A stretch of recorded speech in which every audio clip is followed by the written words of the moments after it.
Greetings and welcome to Flesh Wound Horror Live. I'm Flesh Wound Dan, back in the right spot, joined by producer Chad. Yeah, gore readings. And Mike Kruger. Welcome to primetime, bitch. So Kruger, you've had a busy week. You've been choke slamming people, pouncing people, inflicting a lot of suffering all over the place. Yeah, I worked the Game On Anime and Gaming Expo in Phoenix over the weekend. It was like 3 days of matches and wrestling for one of the many things that were going on. But yeah, it was fun. And Todd, I think I sent you a little Yeah. pull up. We'll do that. I'm also kind of. Do you want to wait to the end then? Same issue. We might have to mute one part. I didn't think about that. The music issue. Background music. It's pretty prominent. It's not very backgroundy. Okay. So we'll save it for the end. Then we'll talk over it anyway. And I'll tweak it. That's what I was thinking, and I forgot to message you about that. Yeah. Did you buy any hentai or tentacle? Fuck no, dude.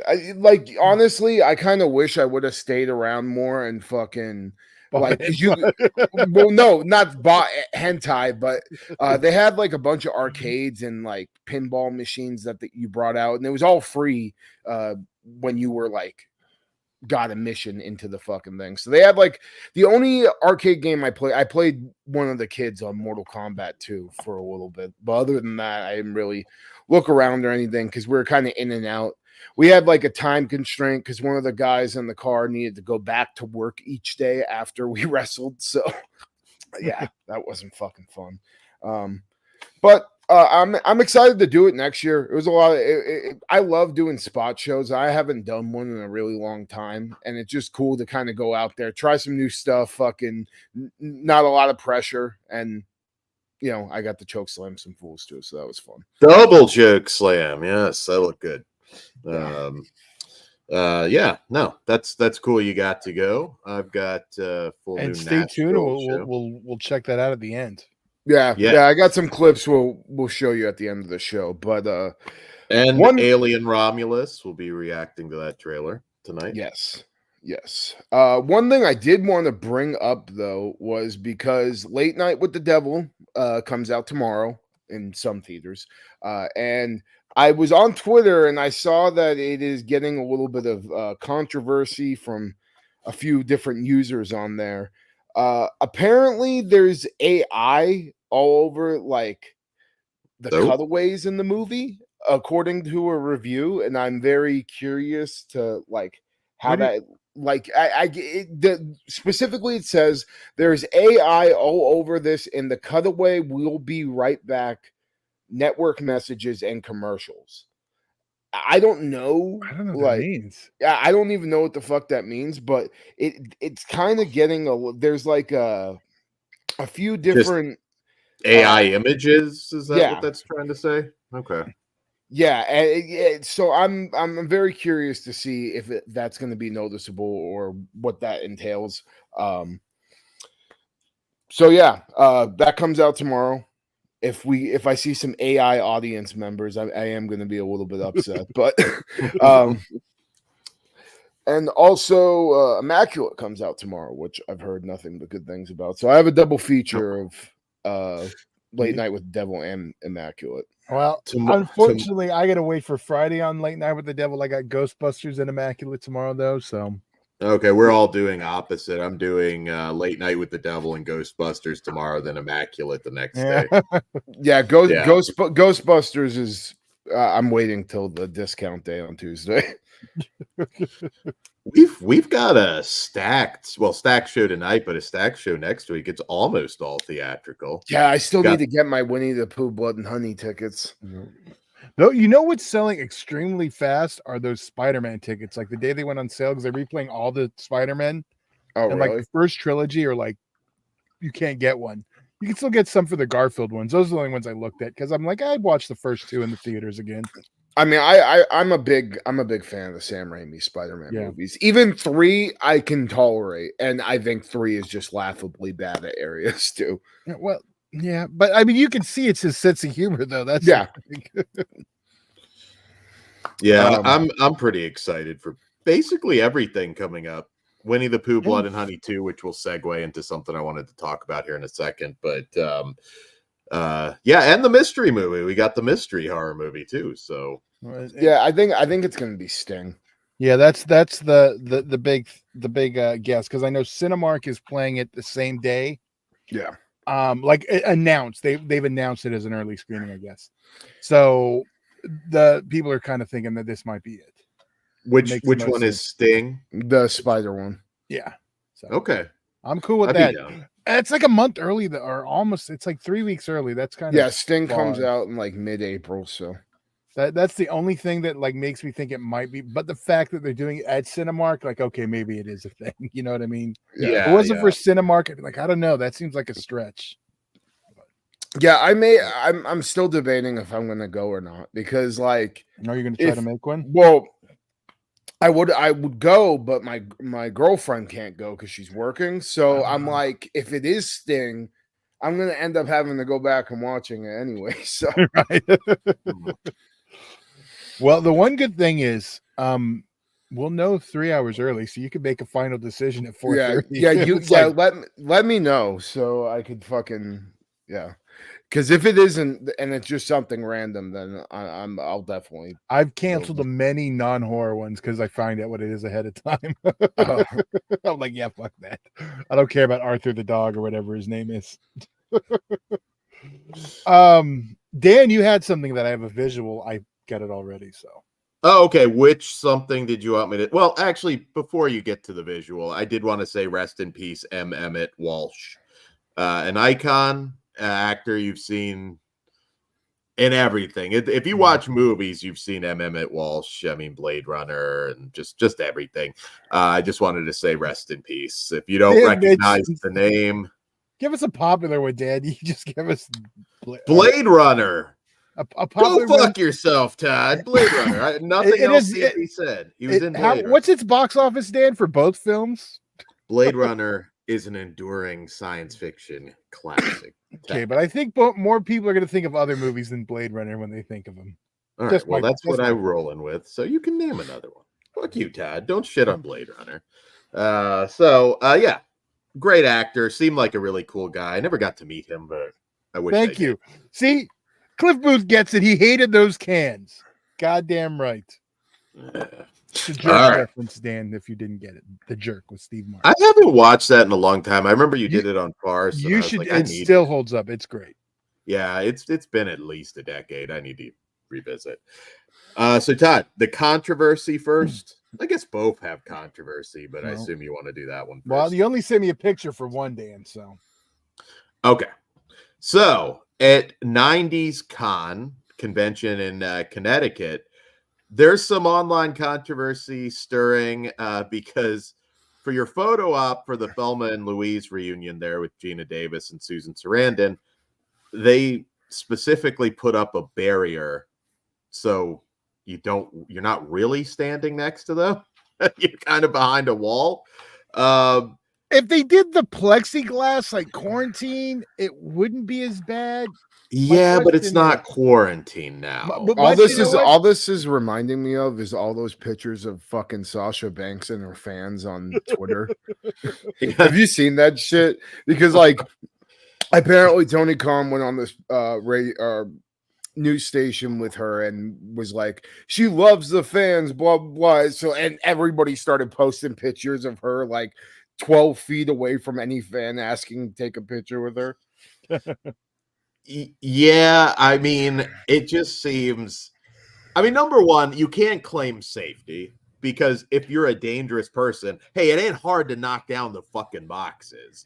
It depends what you mean by safety, because you can also be like your health is part of your safety. Sure, but I think you got to tell people in advance. Well, that was my question. Did the people, not the fucking Twitter mob, you all have your torches out.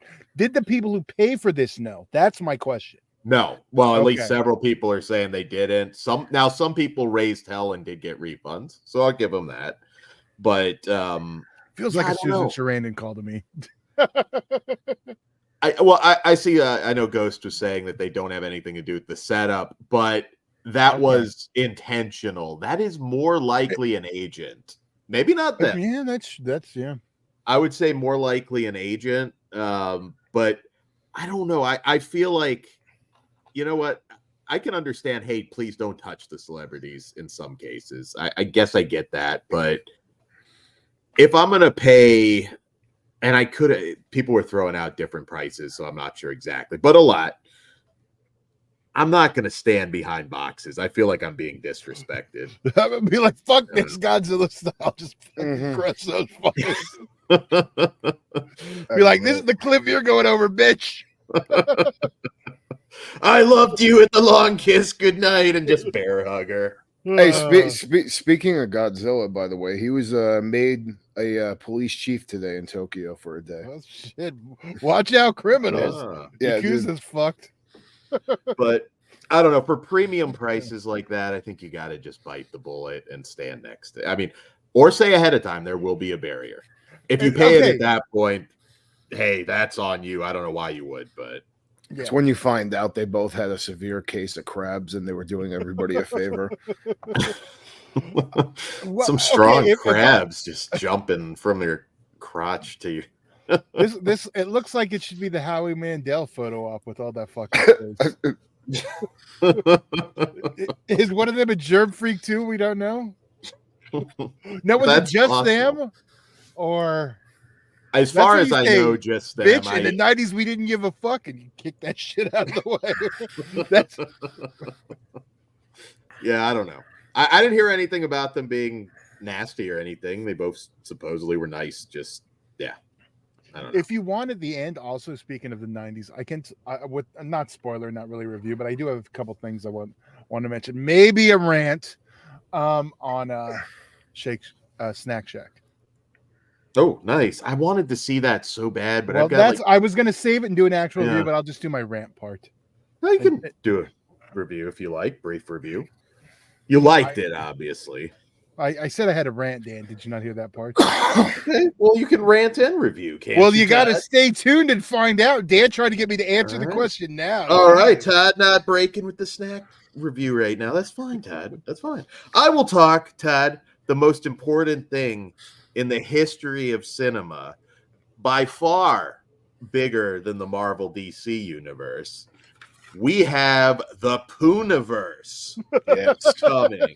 The Pooniverse. Pooniverse, dude. Sounds like something coming from Extreme Associates. Just saying. The Pooniverse. Yeah. I was gonna say, like, how the adult industry didn't just come together. We could have had Extreme Associates and Vivid. We could have thrown in Evil Angel, Girlfriend Films, Philly Films. We could have thrown in all of them together and had the Pooniverse. I don't know who Thanos is. I guess that could be AI Ron Jeremy. See, I was gonna go with Brad Armstrong since he directed all those big wicked movies in the 90s. Yeah, Axel Braun, maybe. I mean, he's done some of the Marvel parodies. But yeah, they never took the Pooniverse. Now the Pooniverse belongs to Winnie the Pooh, Blood and Honey. So we will be reviewing Winnie the Pooh, Blood and Honey 2 next week. But we are leading up to the Pooniverse Monsters Assemble in 2025. Before that, we're getting, as I said, Winnie the Pooh, Blood and Honey 2. We've got Bambi the Reckoning, which I believe is filmed after that. Peter Pan's Neverland Nightmare, Pinocchio Unstrung, and then the big one, the Pooniverse. I am stoked, Todd. This is the biggest thing in the history of cinema. I'm a little bummed we couldn't work something out and get the mean one in there somewhere. I thought it was on the poster at first, but then I looked closer. That's like the big surprise, Todd. Killing Tree's got to be in there. Killing Tree's got to be in there. You know what? We need the even beer version of the Pooniverse. We need Freddy's Fridays. We need the furry Cenobites. The furry Cenobites need to show up. They can be like minions or something. I don't know. Imagine like at the end, like you just see like Winnie the Pooh. Like he's finally like vanquished everybody, and then all of a sudden, just the puzzle box opens, and you got the furry Cenobites. Attack. There you go. There you go, Todd. Todd, I've just saved the theater right now. We're good. we're good. The Pooniverse is going to save the theater. So yeah, I'm excited. Actually, I will say, you can make fun of the first film all you want. I know not everybody liked it. They're putting a lot more money into it. Yeah, this second one has a way bigger budget, and it looks like it's going to have better gore. So this is like the better effects. Terrifier 2 of the Pooniverse. Is that what I we mean, did? kinda, except they made this, not over a span of 4 years. Right. But I am excited to see how it's going to be. I didn't hate Blood and Honey. I think I gave it like a 2.5 out of 5. So yeah, I'm excited to see what the second one's going to entail, especially with the new characters. Like, I'm pretty excited to see what Tigger's going to do. Since he got recast, imagine if they brought in Terrence Howard to play like Piglet or something. That would be great. We'll show them. I'm glad you picked that character, Dan. Terrence Howard is Piglet. Piglet needs a spinoff, though. I really want to like explore Piglet's psyche more. I'm in for this if it's done in a style I probably can't say on the main show anymore. It's done very struggle snuggly. I'll go with that. There you go. Yeah, that was heavily implied. Tell me you can't. Yeah, Pooh's out there taking it. Or Pooh. Sorry, he's taking it. Jesus Christ. Yeah. I don't think he'd be cool him like staying in the forest. All right, now I got this image of Pooh bending over with honey in his hand. Like, all right, let's move on. Did you? Oh yeah, never mind. I only care about one honey pot, Pooh. Now I think you're combining with your other Pooniverse. You get little two. There you go. So yeah, we got the Pooniverse on the way. Yeah, and like I said, at the end of the show, we'll react to Alien Romulus and Kruger murdering. Oh, did you send me the thing, Kruger? Yeah. Okay. Should have. Yes. Keep going, You should have it. You should have it. But all right, so we'll kick things off tonight with some cryptid action. I don't feel like we've done a cryptid themed movie in a little bit. Actually, it's been a while. Yeah, it has been a minute. So the new movie we're covering is from director Anthony Cousins' Frogman, which is actually based on an actual cryptid, the Loveland Frogman. So he is out there, or some say he's out there. So three friends in search of the Loveland Frogman find out that he's more than just a local legend. To expand on that a little bit, the lead filmmaker, this is a found footage horror movie. He saw the Frogman when he was younger and is captured some famous footage in the 90s. And now he kind of finally wants to not be a joke anymore. He wants to actually prove that the Frogman exists. So what up, Daily Ghost, by the way? Sorry, I didn't say hi to you yet. So Frogman, I liked it. And I'm not found footage, as you guys know, it's kind of hit or miss with me a lot of times on the miss side. But the first thing they did right, the people felt natural. They felt like they were actually friends, which is another issue I've had with some found footage movies recently. I really enjoyed the vibe. This actually does have a payoff. In fact, a pretty action-packed finale. It almost felt like an extended VHS segment. It had that kind of going for it. And I don't say that in a bad way. It just felt like they took a segment from VHS and blew it up to a full feature. I thought the Frogman was cool. I could see different reactions to it. He has some different powers, let's say. It's not as simple as just being a creature. There's some pretty cool body horror towards the end as well. The found footage gimmick I thought worked really well here. I enjoyed this one thoroughly. How about you guys? Yeah, this was a fucking great time, man. I actually love this movie. The characters alone, just all really likable. Like you said, Dan, felt like real people and like real friends. And I love the backstory to the Frogman and just the relationship the main character has with this cryptid, and the fact that people are calling him a crackpot, and he's kind of this failed movie director now. So this is his grand scheme to, finally get notoriety, and it kind of all blowing up in his face in this completely batshit final act was awesome. I love the look of the Frogman and the little twist we have going on with the town. There's a lot still I think we can explore here in this universe too. So I really hope we do get a sequel. And I'm really excited to check out more of this director's work. I know he did one of my favorite segments in that movie Scare Package that we reviewed a few whiles back. That was actually my first review. And it looks like he has some few other shorts out there that are in other anthologies and stuff that I definitely want to check out because I had such a good time with this. And also, just as a found footage fan, usually with these cryptid found footage movies, you don't get a great payoff. And this, like you said, Dan, if this was condensed, it would fit right in with VHS. So that should let you know that there's some practical effects and some good shit in here. Did you pop for the Frog Lord music? Absolutely, dude. Absolutely. That was funny. All the Frogman groupies. This just, it was funny.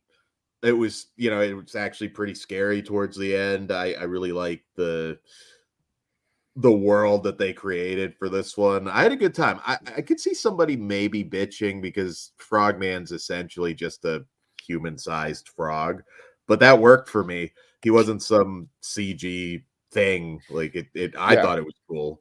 It didn't feel like it felt like it was made in the 90s at times, and I like that. Speaking of the 90s, I will say I was highly disappointed this wasn't the film of the same name from the 90s. I'm waiting for OJ Simpson to show up the whole time. Never happened. But thank God for that big ass frog, because that was worth it. No, I love this one, and it was a good time. I actually like Blair Witch got mentioned in the chat. I don't like the first Blair Witch, but neither do I. I did really like this one. I think like the mistakes that one makes aren't I don't know. There was something about this one I think it really worked, but I also got to give credit to Blair Witch because I don't think we'd have this without it. You know what I mean? So yeah, I think we get Frogman versus Blair Witch. That'd be awesome. That'd be a fun versus movie. He can't use his mind powers on the Blair Witch. It doesn't work. So Frogman's just got to throw down and beat her ass. This one, if you're into these, if you're into cryptids, I did think it was cool that it wasn't a made up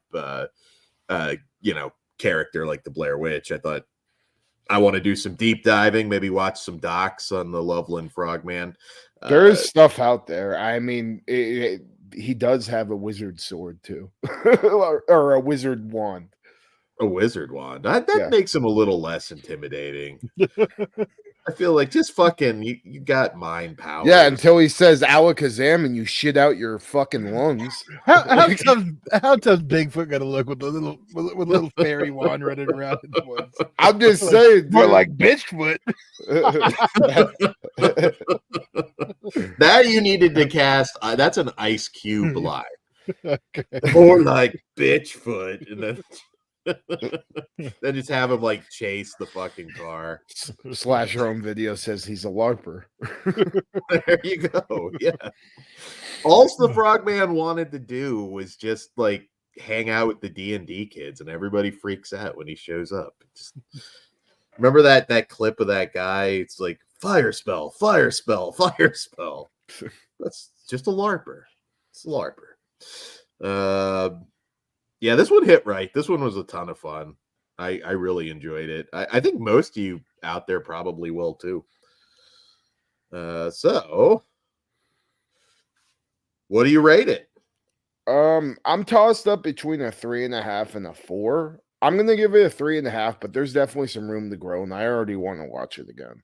And I really do hope we get a sequel because more of this universe for sure, and these characters. I'll go with the 4, even with the LARPer wand or whatever we're calling it. take the wand away, I might even go a 4.5, but it's getting a 4. I had a really good time. I was pleasantly surprised. What say you, Todd? Sorry to all you wand fans, but I'm a 4 also. I wouldn't have gave it extra points. Okay, maybe I would have without the wand. No, this is a good time. I check it out. Yeah, it's a 4. Yeah, maybe we'll get like some of the actual breeding next time. Oh boy, Frogman and still got that Pooniverse on his brain. Yeah, right. Well, you know what? Maybe the Frogman's part of the Pooniverse. He liked using his tongue. Dude, he'd kick everybody's ass. Like, I don't know. You know what? Just save the costume and they can do a Frog and Toad movie. No, I don't know if any of y'all are okay. Did everyone get the reference? I thought that might be too old. All right. So I have a prediction on the next one. I could be wrong, but I'm predicting it's the one that you had mentioned something hit really right for you, Todd. But it might not be. I don't know. But the next film is I should say, because there's a lot of films with this name, 2024's Night Shift from directors Benjamin and Paul China. And in this film, while working her first night shift at a remote motel, a young woman, Gwen Taylor, begins to suspect that she's being followed by a dangerous character from her past. As the night progresses, Gwen's isolation and safety, however, are made all the worse when she starts to realize that the motel might also be haunted. Todd, was this the one that hit right for you? Because I was watching it and I was like, I bet it's this one. It was definitely this one. Okay. I figured. So the tone for this one,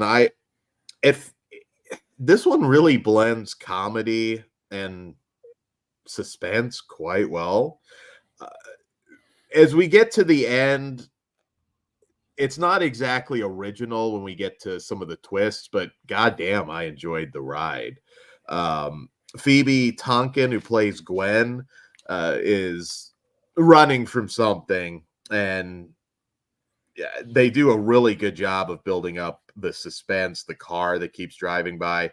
But the comedy, man, like just all these eccentric characters that show up throughout this. We get probably the most hateable fucking human beings that I have ever seen. This couple that comes in, basically totally shits on the hotel, even though they're coming there to have kinky bondage sex. So it's like they're too good for the hotel, but I guess, they won't rent it to them for an hour. Gwen won't rent it to them for an hour, so they're all pissy.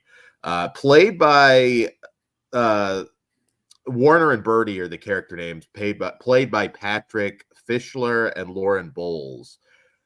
Some of the biggest assholes I've seen in a movie in a long time. But also funny. And they're very familiar faces too. Like they are, you see them in a lot of stuff. Yeah. Lauren Bowles was in True Blood and a lot of TV shows. Patrick Fischler is in everything. He's hilarious. But I just like the whole eccentric characters coming into this hotel. You know what it actually reminded me of was that Into the Dark episode, I'm Just Fucking With You, in the pink motel. It kind of had that vibe, and it was the perfect blend of just creepy and funny to me. I won't lie, like reading the synopsis for this one and just the cover art, I wasn't that excited going into this. It just seemed like, all right, we'll review it. This one over-delivered quite a bit for me. I will say, as you get to the ending, you might want to turn your brain off just a little bit. It's not a bad ending, just, you might just have to roll with it. I'll just put it that way. But I thought the characters were great. Madison Hugh plays Alice. She's also running from something, so there's a little bit of mystery there. I did enjoy the fucking delicious Vietnamese restaurant that they get that they get food from. Just everything hit right for me in this movie as well, and I'm glad it was the one for you too, Todd. But don't think it's just comedy, because when the shit hits the fan, I think this one is quite strong on that front too. But Kruger, what did you think? Well, it wasn't the one for me. Uh, It took a little too long to get going, and I was pretty checked out by the time stuff really started to hit the fan. I did like the twist and stuff and like the whole final act, but I also was kind of bored to death before we Ooh. got to that point. I don't know, man. Just the setup is so also this probably didn't do it any justice, but like the setup reminded me majorly of like The Last Shift and Malum and stuff. And when I heard like there's going to be a paranormal aspect to it, I think I just like set my expectations too high with what we ended up getting. Granted, I liked what we got, but as a whole, it isn't my cup of tea. I can see it working for some people, but just for me, I need a little bit more going on before we got to that final act. Yeah, man, I was surprised. I thought the running gag with Yogi, you'll know when you see it, the Yogi gag, I thought that was funny. It just, I was like, this is a very charming film.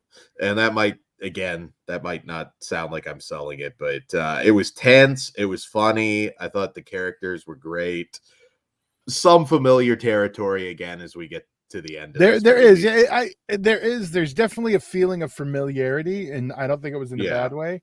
I even felt like a little bit of a Bad Royale in there with some of the stuff too, kind of that feel. I know. Yeah, it just worked. Like even like the paranormal elements, like normally doesn't bother me. I was kind of high, but it was like, damn, I was like, everything was working. Like I was like on edge. It just like was hidden for me. I really loved it. Yeah, but some of it, like you said, you may have to turn your brain off, and I kind of wish we would have stayed a certain course instead of you know going a different route. But overall, I'm happy with where it ended up. But the one character that does eventually show up that's being kind of alluded to through the movie, I did have some logical issues with that.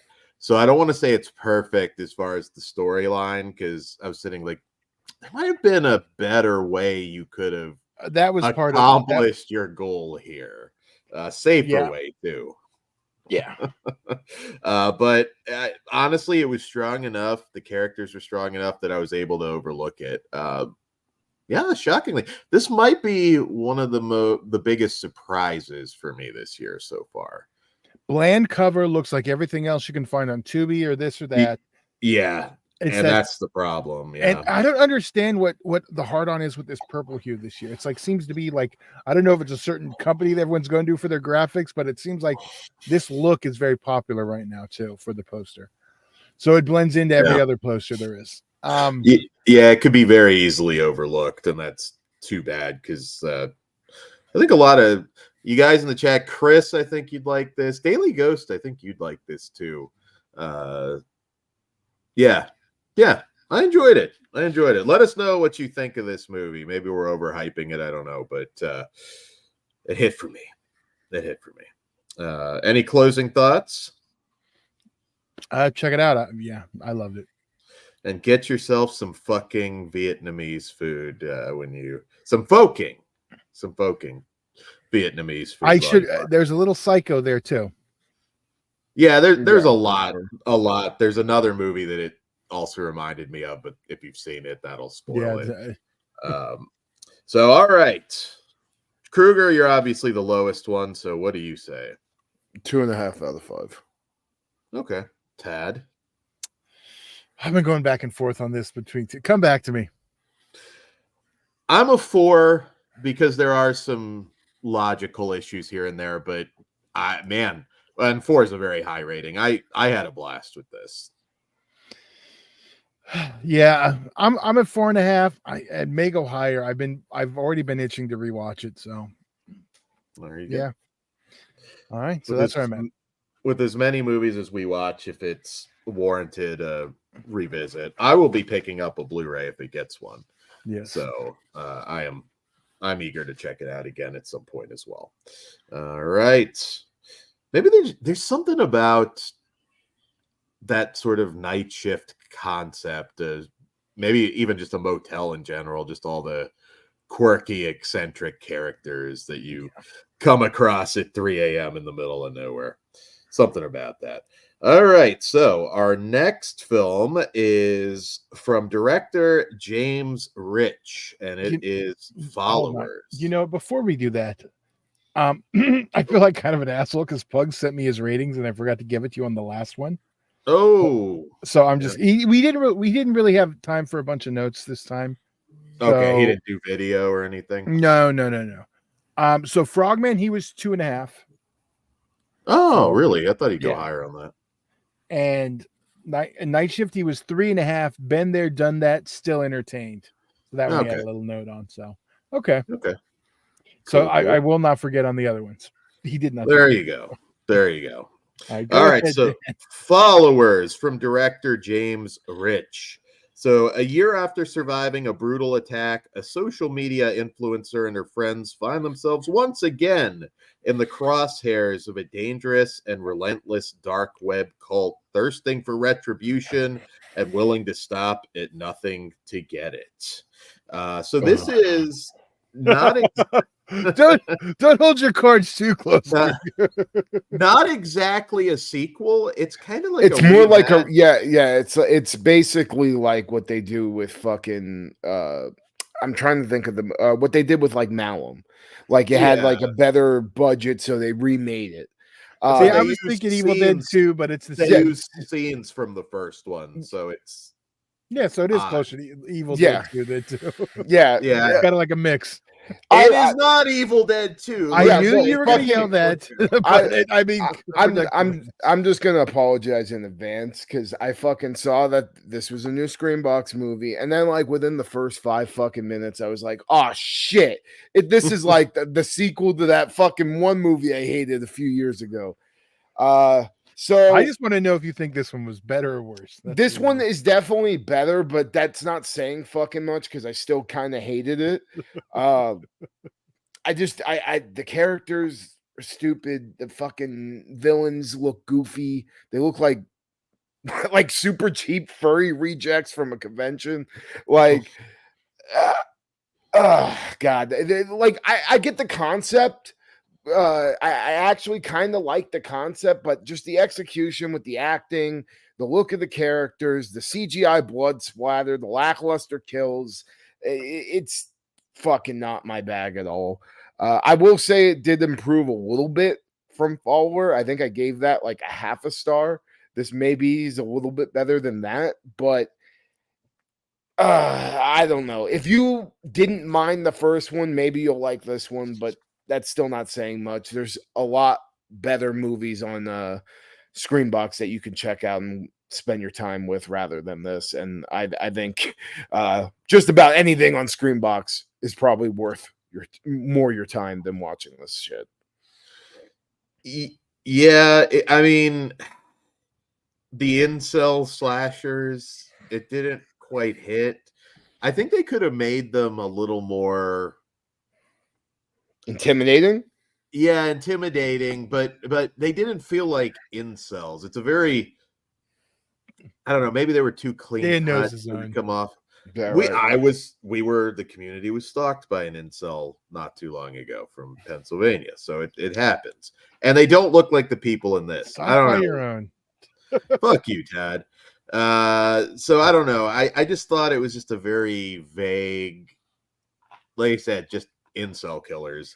It wasn't that interesting. I didn't think any of the characters were all that interesting. There's a lot of stupid, but like internet speak and buzzwords that just didn't really go anywhere for me. I forgot I was going to ask you. Oh, sorry. Well, that's okay. Don't you Drex kids, if that's what it was. Just lazy writing. It felt padded out too. Like I think that first one was like an hour. Yeah, this was like an hour 10, and it didn't need to be. Yeah, the twist is pretty obvious. I mean, there is a twist in there, but I don't know. I guess it's a dangers of social media crazy incel movie that just didn't hit. The kills, nothing special there.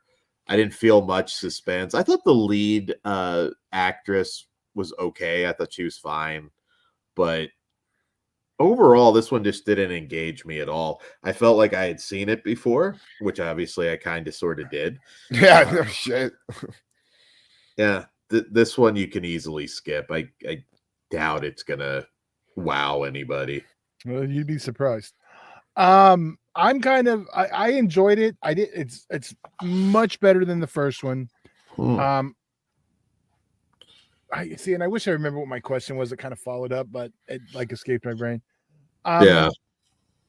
Yeah, it wasn't anything like I didn't think it was anything super special, but I did have a decent time with it. I wasn't, I'd recommend it to some, but I wouldn't. This definitely didn't feel like one either you guys would like because you have the internet speak, the young ones. It felt like it was somebody that just Googled like modern words. Like there's that awkward scene where it's like, "Have you heard of crypto, my man?" it's a new concept, and I was like, there was a lot of awkwardness in this movie. Well, okay, I said there was surprises. Pugs 5. That has to be a fucking joke. Love the ending. This gave me what I wanted from Who's Next. What the fuck? So I'm somewhere in between you guys. Like, is that a joke? No, it's not. Pugs doesn't do ghost notes. What? I don't know what he's smoking, brother.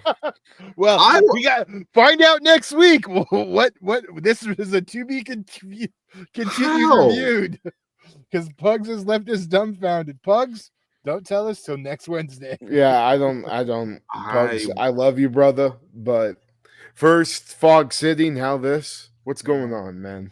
This well, yeah, he did give a 5 to Fog City. I won't say it's as bad as Fog City, but it's fucking close. Was he here for that, or was that another one I had to read the notes? No, he was here for Fog City. That blew my mind. Every once in a while when Pugs gives me notes, there'll be one that'll get a surprisingly high when you guys, and I'll be like left with it. Like, I don't know what to tell you. I'm dumbfounded, but okay. Well, after Pugs is 5, Kruger, what do you give it? I'm a 1 out of 5. Dan. I'm a half star. Well, see, I'm closer. Well, I don't know where I'm a 3 out of 5. I did like it enough. It was above average for me, so I think it's worth checking out. So we're like split on this one. Like we got super low. I'm above average, and Pugs loves it. So I feel the filmmaker now will get his revenge by just like taking Pugs. Like it's 5 stars. I fucking loved it. Flesh wound features. Good. I'll take it. I'll take the publicity, brother. There you go. And then you could say 1 out of 4. It probably didn't help that this was just a reworking of something that I already saw and didn't particularly care for the first time, from what I remember. Yeah. Well, I'd say skip followers, but Pugs loved it. So what do I know? Moving on to our next film of the evening, which is The Piper from writer-director Ellingar Thordarson, an Icelandic director who I'll talk about here in just a second. But this film follows when a composer is tasked with finishing her late mentor's concerto.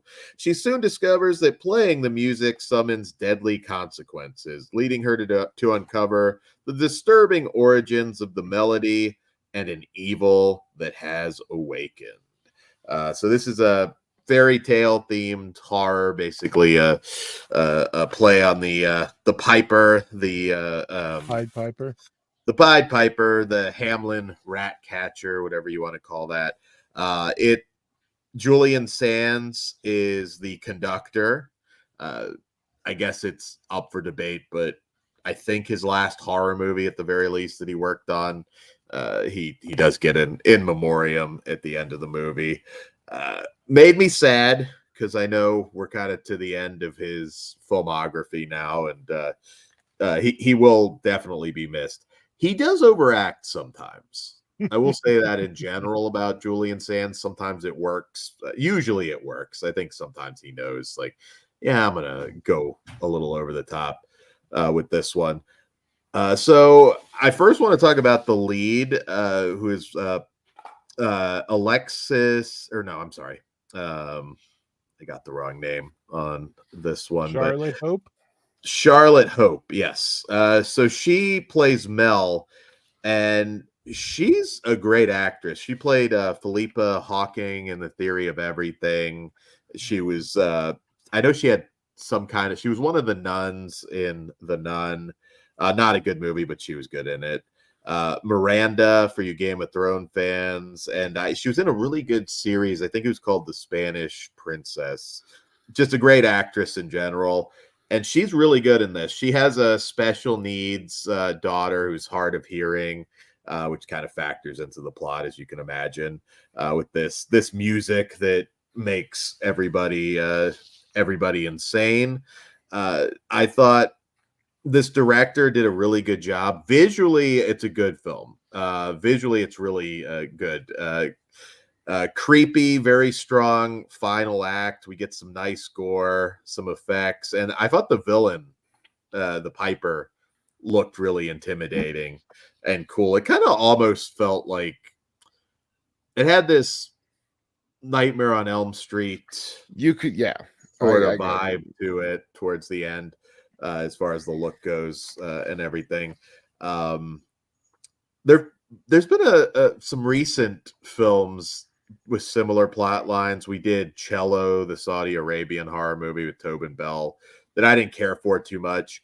Ironically, one of Rutger Hauer's last films, I believe his last horror film, was The Sonata, which also had kind of a classical music theme to it.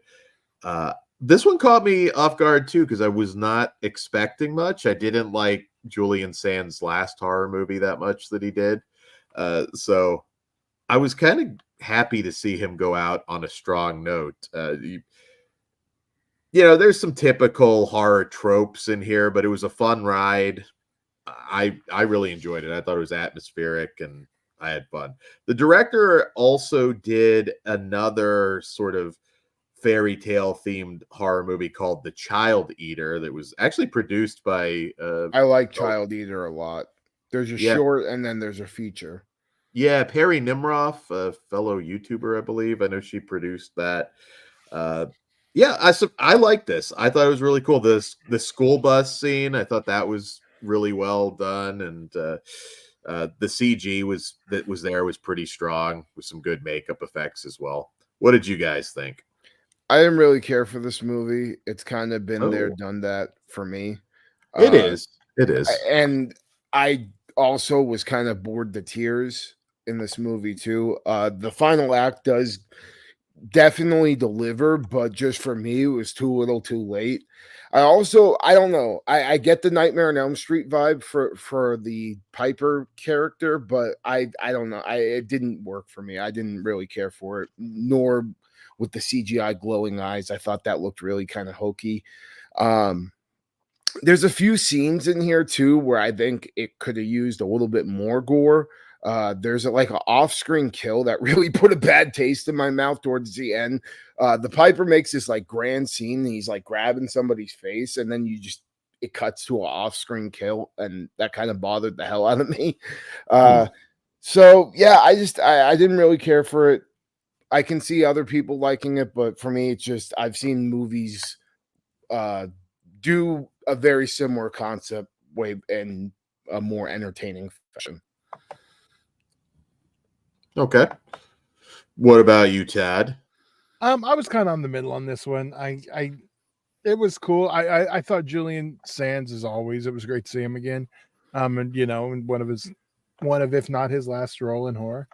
But yeah, it was cool. I think it's worth a watch. It's not one I'm going to be going back and revisiting. I don't think if I want to watch something with him, it's going to be, quite a few other options.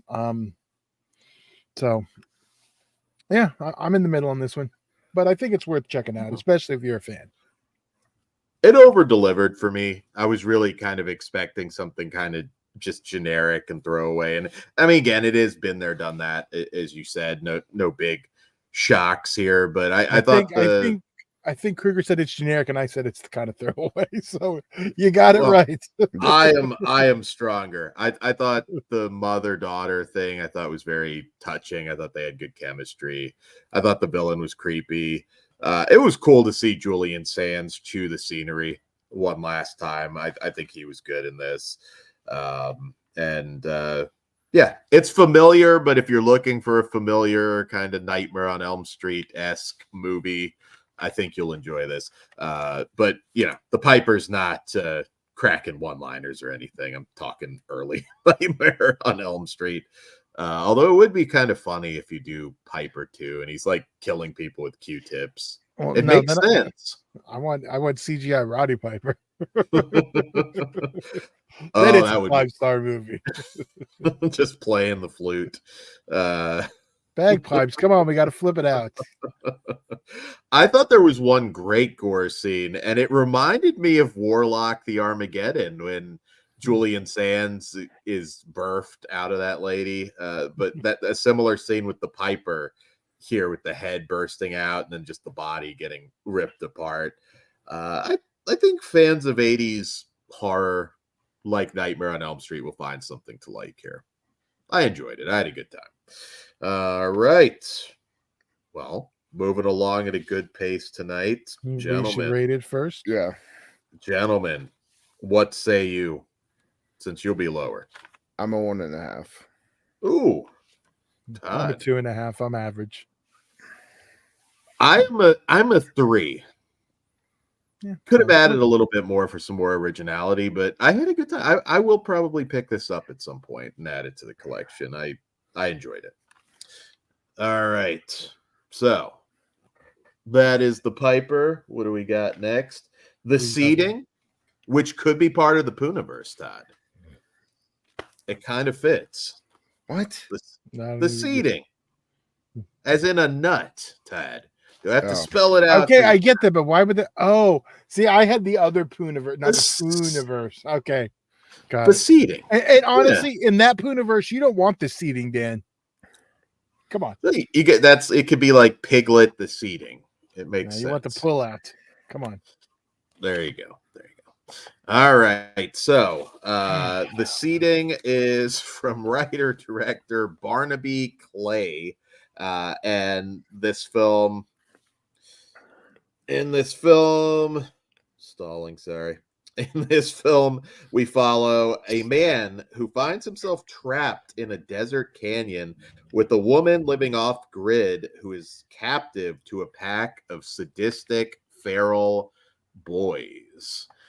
So basically we get Scott Hayes, played by Wyndham Stone, who it's not exactly clear what he's doing, just out in the middle of the desert taking photos. And he gets lost. He runs afoul of this sort of creepy Children of the Corn like kid that just kind of should have probably given him the vibes to be careful, but it's a horror movie. And he wanders into the bottom of this deep sort of canyon on a ladder.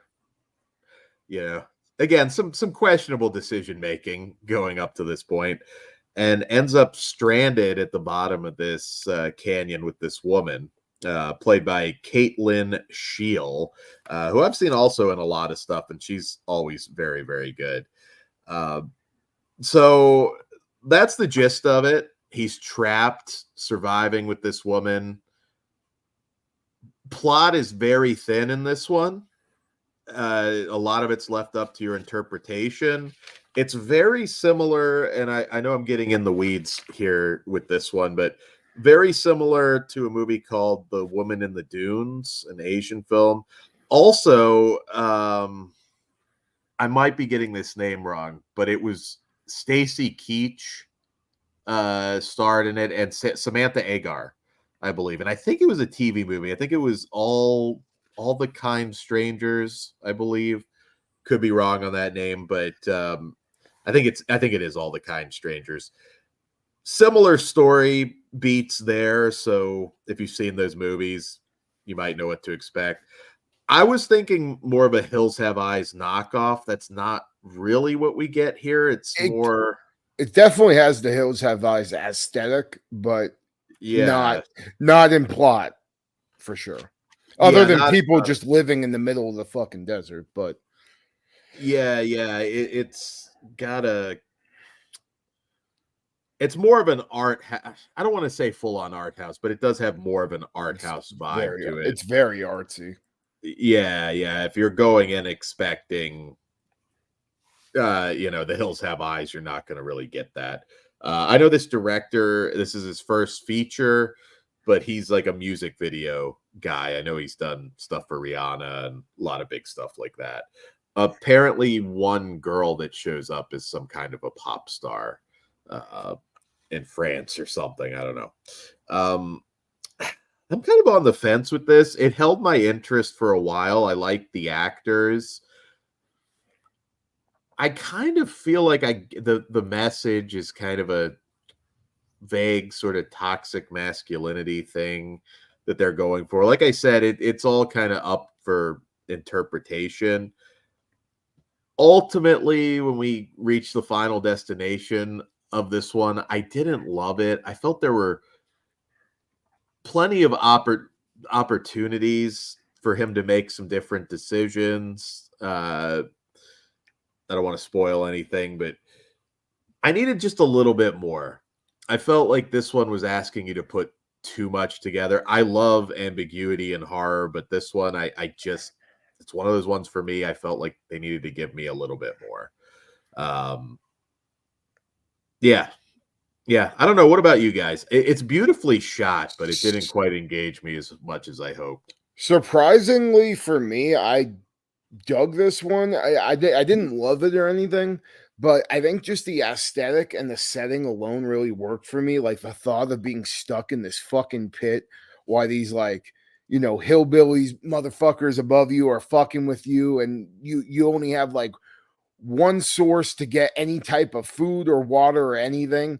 That concept alone is kind of terrifying. I think that's what kept me so engaged in the movie. Granted, I would have preferred something a little crazier in the final act, because I felt like we were on the cusp of something big happening, and then it kind of just never gets there. But as a whole, I mean, it was fine for a one-time watch.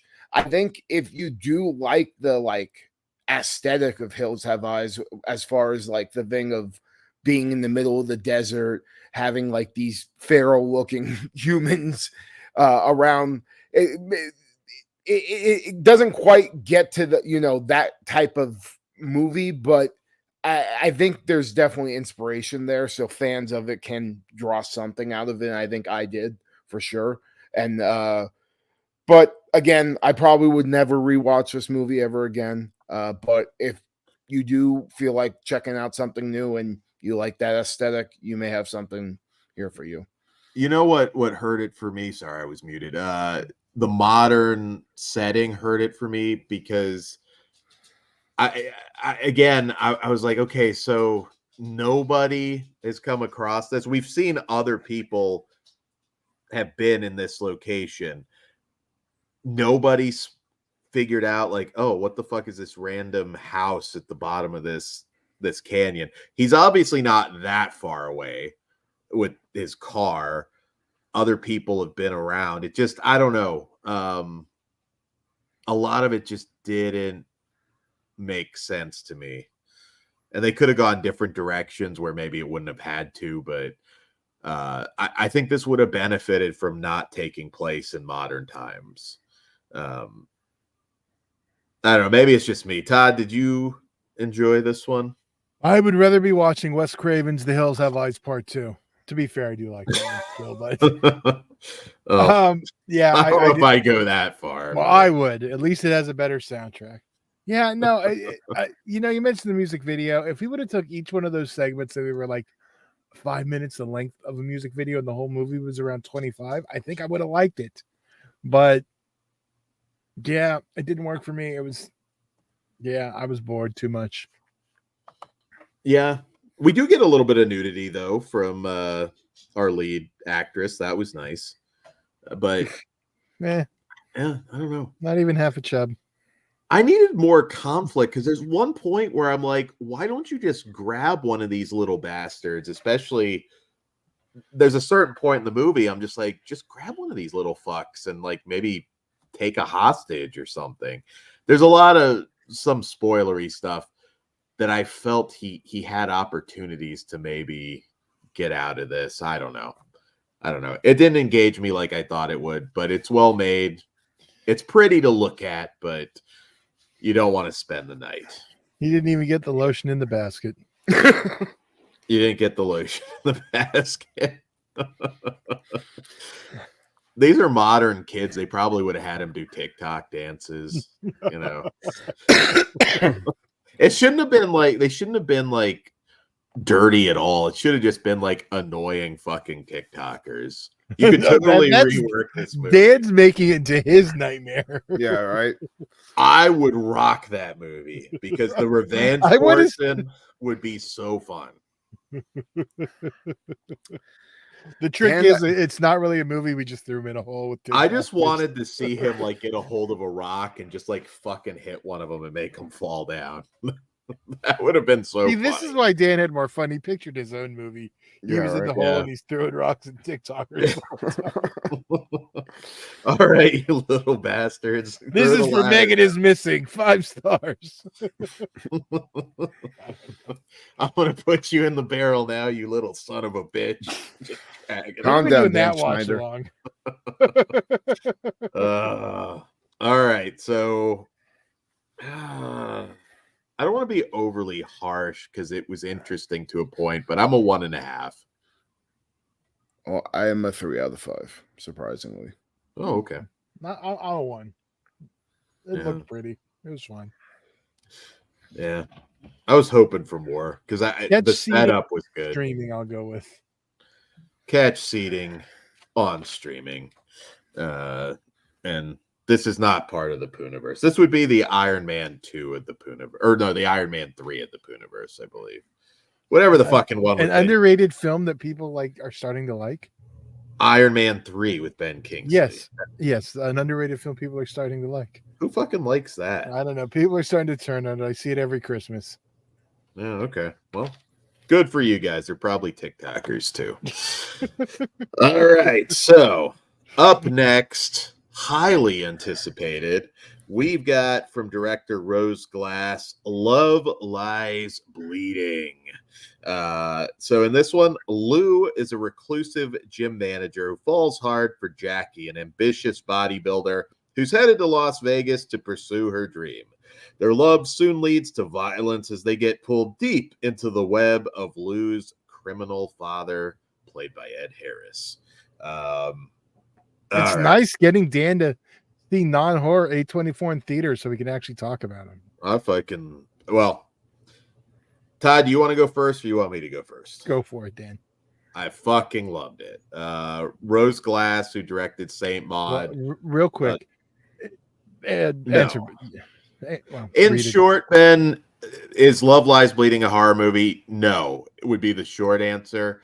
There is gore, and there's some. Yeah, but gore doesn't make a horror film. No, there's some trippy stuff. I would say it has appeal to a horror fan, but no, it is not a horror movie. It's a crime movie for the most part. It felt like who labeled it as horror? Really? It's not a horror movie. Yeah, I don't. Yeah, no. There's some grotesque shit in this, though. So, I mean, it will appeal to a horror fan. Ed Harris only gets scarier with age. He kind of looks like a ghoul in this. Who never just decided he wasn't like moving on with the times in terms of clothing. Dave Franco is a fucking creep in this one. He plays a creep very well.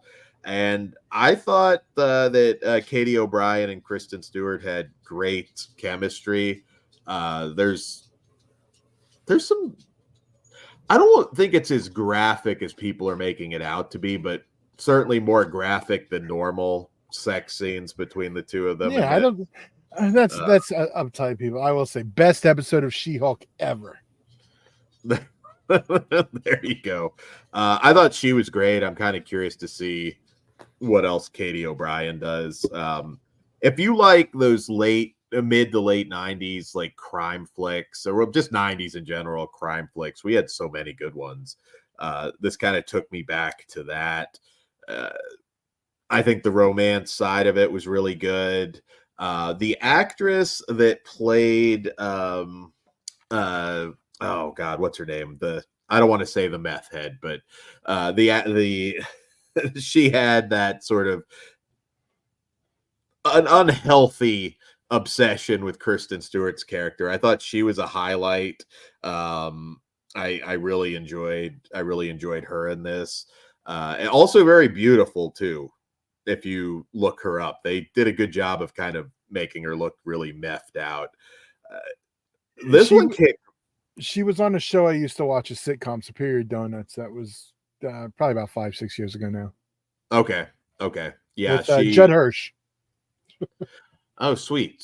Yeah, she was fucking fantastic. Everybody was great in this. It's a great revenge story. Kristen Stewart, I don't know if this will be the one to finally turn people around. I was not a big fan at one point, but she's really won me over the years. And Anna Baryshnikov, and she is actually the daughter of the famous Baryshnikov. Is the actress's name. This one lives up to the hype and then some. Did you give Dave Franco any love, Dan, or you're not allowed to? I did. Dave Franco I said he plays a great creep. He really does. He plays a great creep. So does James Franco, for that matter. Plays a great creep. Plays a great creep. They definitely couldn't have casted James in this role. That would have been an issue. But I love road movies. I love revenge movies. This one is very brutal. The violence when it hits is pretty intense. It's sexy. It's just got so much going for it. And apparently Ed Harris's look was like partially a joke, and they just said fuck it, and it's like that's your look, which I think is also pretty hilarious. She badass if it was just Franco's kid. Oh, I don't think he ever knocked up Lena, unfortunately. They're different kinds of perverts. We'll just go with that. If it was a Jess Franco one, you definitely would have had some zoom shots of the beaver. You'd see some muscly vagina. Some very muscly and hairy vagina. Well, how do you know it's hairy, Dan? Bodybuilders are notorious for not having hair all over them. This is true. She would have been shaved. Maybe the best non horror movie that I've seen so far this year. I was shocked. It's really, really good. Would I recommend it to everybody? No. It might get a little bit too strange for some of you towards the end. Remember, it's still an A24 film. That is, it plays it pretty straight for the most. I thought it was Neon. Is this one A24? That's what I thought. We had another one that was Neon though. Well, let me double check. Yeah, it's A24. Yeah. But I know there's another Neon I saw coming up, or that we have. Maybe it's next week. Yeah. So, I hope you guys check this one out. I thought it was fantastic. Ed Harris has been on a roll lately. Really intimidating in Westworld. I was disappointed where that kind of ended up. When was he? Where it started. When was he ever not on a roll? He's had some shitty movies that weren't worthy of his talents, but he's always been good at them. You've never gone in. I don't think I've ever had a disappointing Ed Harris performance. Maybe he's been in some movies, but he was down on him. He was taking no shit in this one. I really am curious if anybody else in the chat has checked this out. I hope people go and see it in the theater. I think it really is theater worthy. There's that one that just hit. It kind of had similar feels to, but more straightforward. That just hit Hulu. I recommended Pugs to check it out. The one we saw in theaters, the Royal Hotel. Or did I just go see that? You went and saw that one too. I don't think I saw that. Okay, then you're gonna need to check that. I'll tell you both then. Okay. Royal Hotel on Hulu, not a horror film, but it takes back. I want to say it was in the Outback. Two girls are backpacking. They end up stranded at this like bar, and it's just the weird people there. I recommend. I thought you watched it too. I thought we talked about it. Is it better than 355? Yes, it's better. It's a lot better, a lot more lesbian action as well. The 355 don't. And then Dan hashtags all this stuff. Then he doesn't understand. He's not friendly to that. I love lesbians, Todd. Yes, and they don't like when you just tell them you love lesbians. That's what I'm saying. You're not friendly to that. Yet you always want to hashtag it. I'm waiting for Dan to get canceled for just thinking he's okay. How am I not friendly? I love lesbians. That's the problem. Love lesbians. Okay. Lesbians are beautiful, Todd. Calm yourself. I know. I knew this was going to be a problematic review. It's good Pugs is not here, so we can't talk about the American Society of Magical Negroes. So, which I did see. Oh, did you like it? Why don't we talk about that in a different when we're not reviewing the movie? All right. Well, you get an impromptu. Todd won't give you an impromptu. No, you got to wait. I make him wait. Of the Magical Society of Black People, but that's not the name of it. You sound just as dumb as. Fuck you, Todd. Talking all this shit tonight, Todd. Yeah. See, Zombie likes hot lesbians too, so it's decided. The chat loves lesbians. But even if you're indifferent to lesbians, I think this is a fantastic movie. I agree. Yeah, it's been a while since like there's been a non-horror A24 film that's really just jumped out. This is the one for like the year, like Dan said, best thing he's seen, non-horror so far.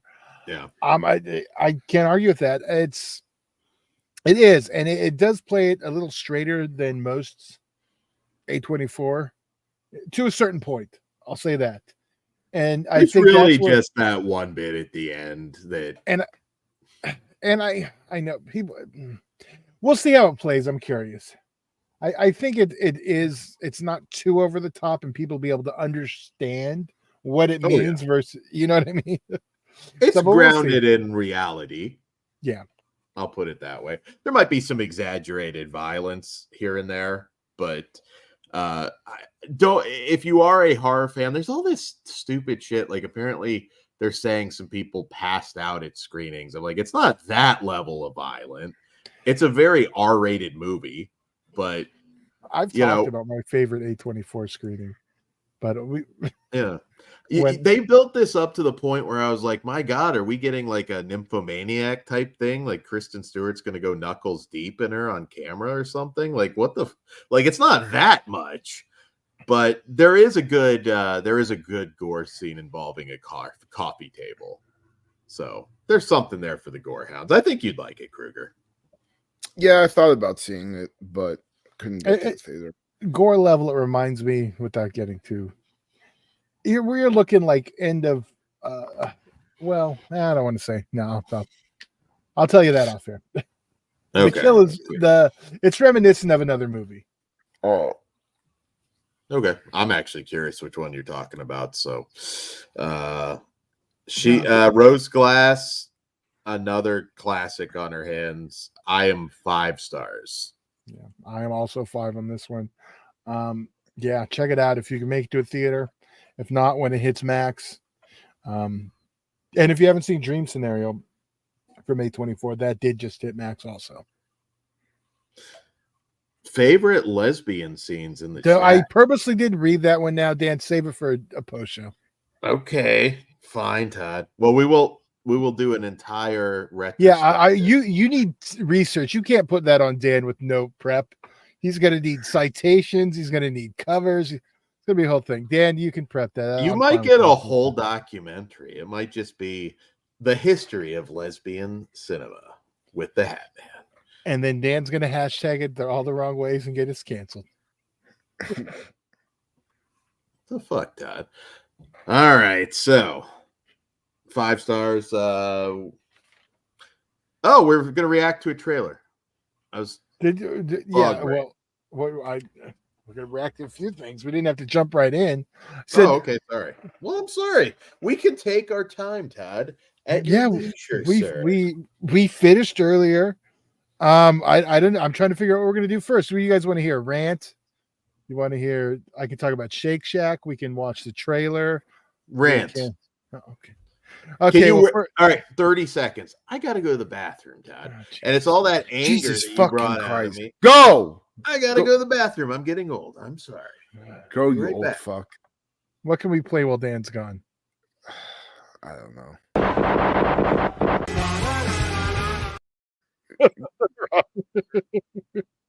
Well, if I play it too long, that gives us the music thing. So you're lucky. Yeah. Oh, Fucking hell. I'm trying to think off the top of my head. Is there anything going?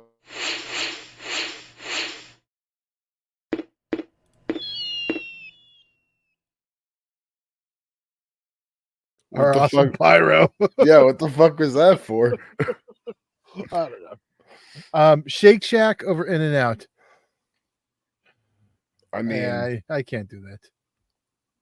yeah, I haven't had Shake Shack in a really, really long time. They don't have them out here, so Yeah, I've only had it the one time. I do like In and Out though. Yeah. See, In and Out, I know people like to compare that to other things, but it's a good value too. Yeah, no, that's not like- that's why I like it. It's cheap. It's quality, it's good. And it's cheap. It is. Okay. So what's cheap? Are we talking life I is know. cheap or Ben In and Grimm Out? is saying Shake Shack over In and Out. Culver's over In and Out. Oh, absolutely. I love some Culver's, but It depends what you get at Culver's. I don't think the burger. I'm gonna say it like this. Overall, Culver's, yes, but I will put In and Out's burgers over Culver's burgers. But I love Culver's fries. Their cheese curds. Cheese curds are the shit. Although they have Pepsi, fuck Pepsi. And Culver's has the best onion rings out of all of them. Best onion rings in the game. I'd say they're hard. We don't have any. Rally's is my favorite. If you like Rally's fries, they have a similar seasoning on their rings, and they're really good. Check this out. So I never know about that food. All right. So what's your Shake Shack rant? Not my my Snack Shack rant Close for the movie Snack Shack. Well, first I'm going to say I loved it. Now I'm gonna fuck. See, I should have pulled up images. Hold on. Now I got to pull up an image real quick. Dan, just talk about something. Ben is talking about Dairy Queen's cheese curds. I really like those, and I also like they give you a generous portion at Dairy Queen. Which I also appreciate. Did they start carrying those everywhere? I've never seen the cheese curds at any of the at least the California locations. They've had them a while. It's not new. Dairy Queen? Yeah. Hot I don't cheese think curds. they have them out here. Yeah, I've never seen. Oh, I've never seen it. Arizona. Well, you guys are getting fucked then. Because no, they're good. Arizona's got Culver's. So hey, speaking we have of Culver's too. Speaking of that, though, did you try the Jack in the Box mozzarella sticks yet, Dan? Well, I cannot try Jack in the Box. I don't have that yet. Oh, damn. You know what I did finally try? I did What? the no lettuce in the tacos from Jack in the Box. It's different, right? It hits different. You know what I did? Because I don't think I want to try that. See, that's how I am. I like the lettuce in here too. But what I finally decided is I always buy some tacos for later because they're $1. I can get, spend $2. I can get a snack later. So I did that on my extra tacos because I microwave them to warm them up. So lettuce comes out a little soggy. Yeah. So it was like perfect. Like I had my fresh ones with lettuce, and my I'm really high and I'm hungry later without lettuce. So it was perfect. You turned me on. I think in our Discord we have more like fast food talk and restaurant talk than horror. Yeah, actually, I'm gonna say it's got it beat by a little bit. I will say I don't know if you're still in the chat, but Slasher Home Video is going to experience Whataburger for the first time in his life Where at though? Somewhere on the way to Nashville. I don't know exactly. Okay, well, because where. everyone always tells me Arizona Shake Shack is not. Sorry, I'm doing two things at once. Whataburger is not as good as like Texas or any of the other ones. But I don't know if that's a little bit different, but I haven't been like often enough because we just got one here. I've been elsewhere, but like I don't know if it's like other people just sticking up for it. You know what I mean? I can't believe you don't have fucking cheese curds at Dairy Queen. You need that is a very regional thing. Cheese curds in general, like they don't like California. That's not a thing. Like I didn't have cheese curds until I went to Arizona, which makes sense because they have some of that Southwest flavor, you know. Yeah. And like Wisconsin, it's like when I go out like back east, yes, they have them everywhere. So I don't know. I think it's just California. We don't do cheese curds. They're good. They're greasy as shit, but they are very good. It's like how people say Waffle House gets better the closer you get to Georgia. I mean, it's probably true. You get stabbed everywhere, though. That's like that's part of the experience. It's not Waffle House if you don't see two like crackheads getting into a fight. Might even be the guy serving you the food. You never know.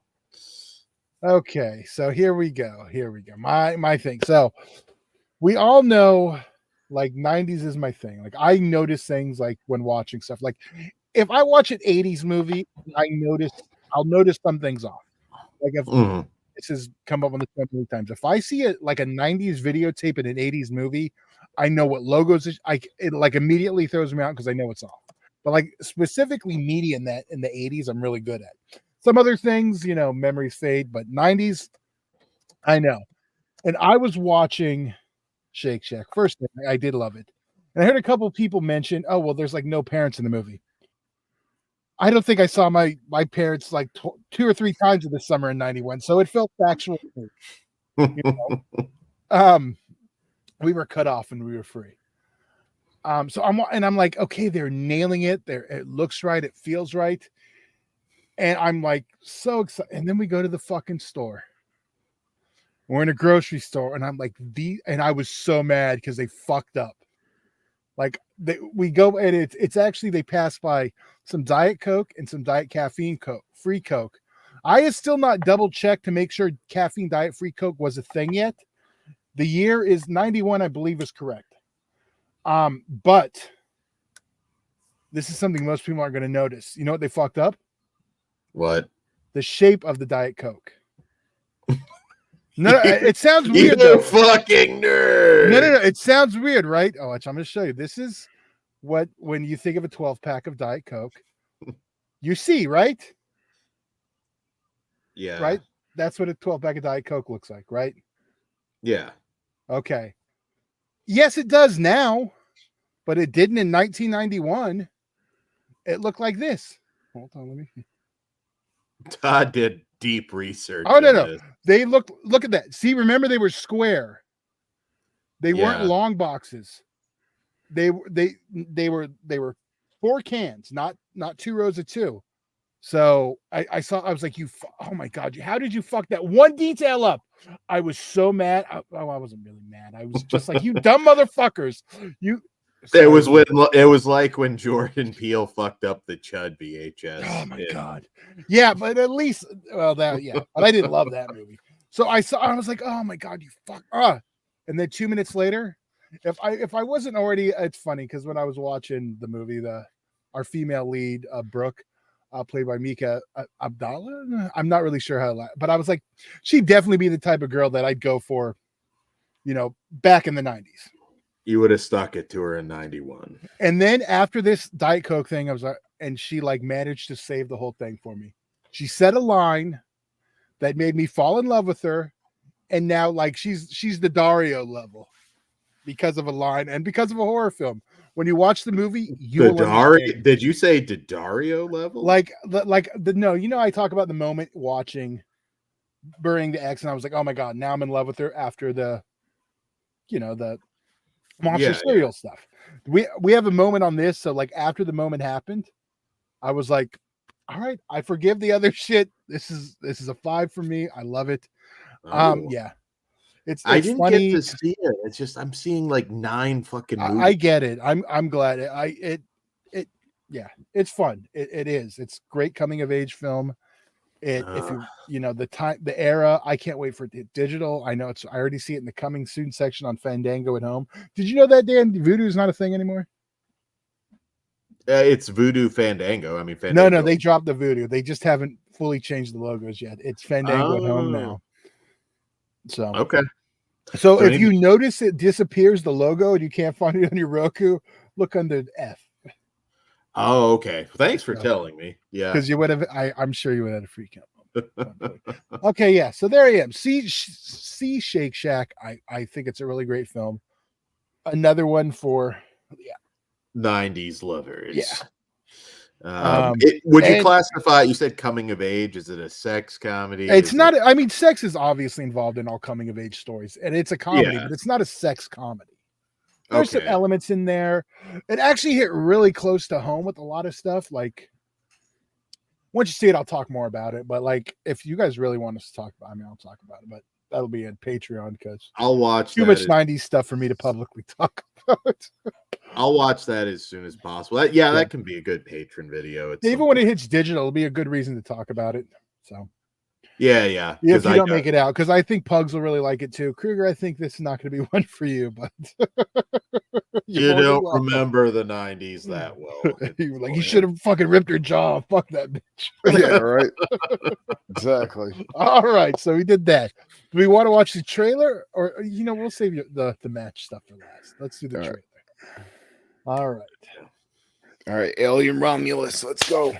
All right, let me find where I put the damn trailer. I'm not gonna fade it. I've already seen the trailer, but I haven't. So we'll probably talk over it to be safe, but we should be. No, good. Hold on. Well, let me find where I put the damn. So, oh Jesus Christ! Never mind. It's still delete. Okay, we'll do it this way. Sorry, I'm doing it back the way I doing old school. Yeah, it's all right. I see the link though. Thank you, Kruger. I have not watched it yet, so. Me neither. Yeah, it was the first thing I did this morning when I woke up. I'm wondering what new trailers we're gonna have tomorrow because I'm assuming we'll get something. Oh shit, we'll get something new with Ghostbusters. It's a big movie. Yeah, I wish I could have worked out a triple. I actually would. I know. I'm bummed. I have to wait a day for the other one because there's and it's fucked up. Showing times are all fucking. They're adding a lot later on the app. I noticed. Yeah, my problem is all the showings start later, and I have to go to Orange. It's a whole, and now it's the weekend, so I got to make it happen tomorrow or Friday. Yeah, I was glad I was able to make Ghostbusters timed out. I don't want to see it on the weekend. yeah. All right, here we go. We got it full screen. Yeah. Okay. Why are we spinning? Here we go.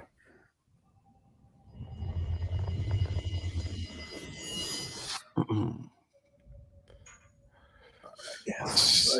Set design alone looks very alien-esque, and that has me very excited.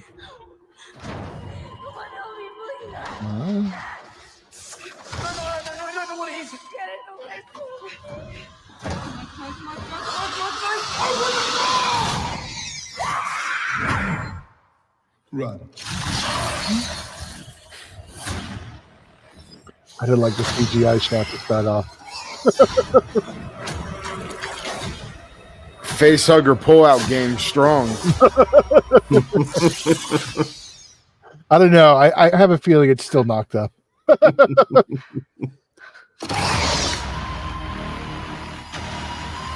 Okay. Not too much. Yeah, solid teaser. I'm excited. I mean, yeah, I'm fucking hype as fuck, dude. I have all the faith in the world in Fede Alvarez. So yeah. It's high. He's not my first choice. I mean, I think he's a good director, but I think as far as wanting a bloody, gory, disgusting alien movie, he was the right choice.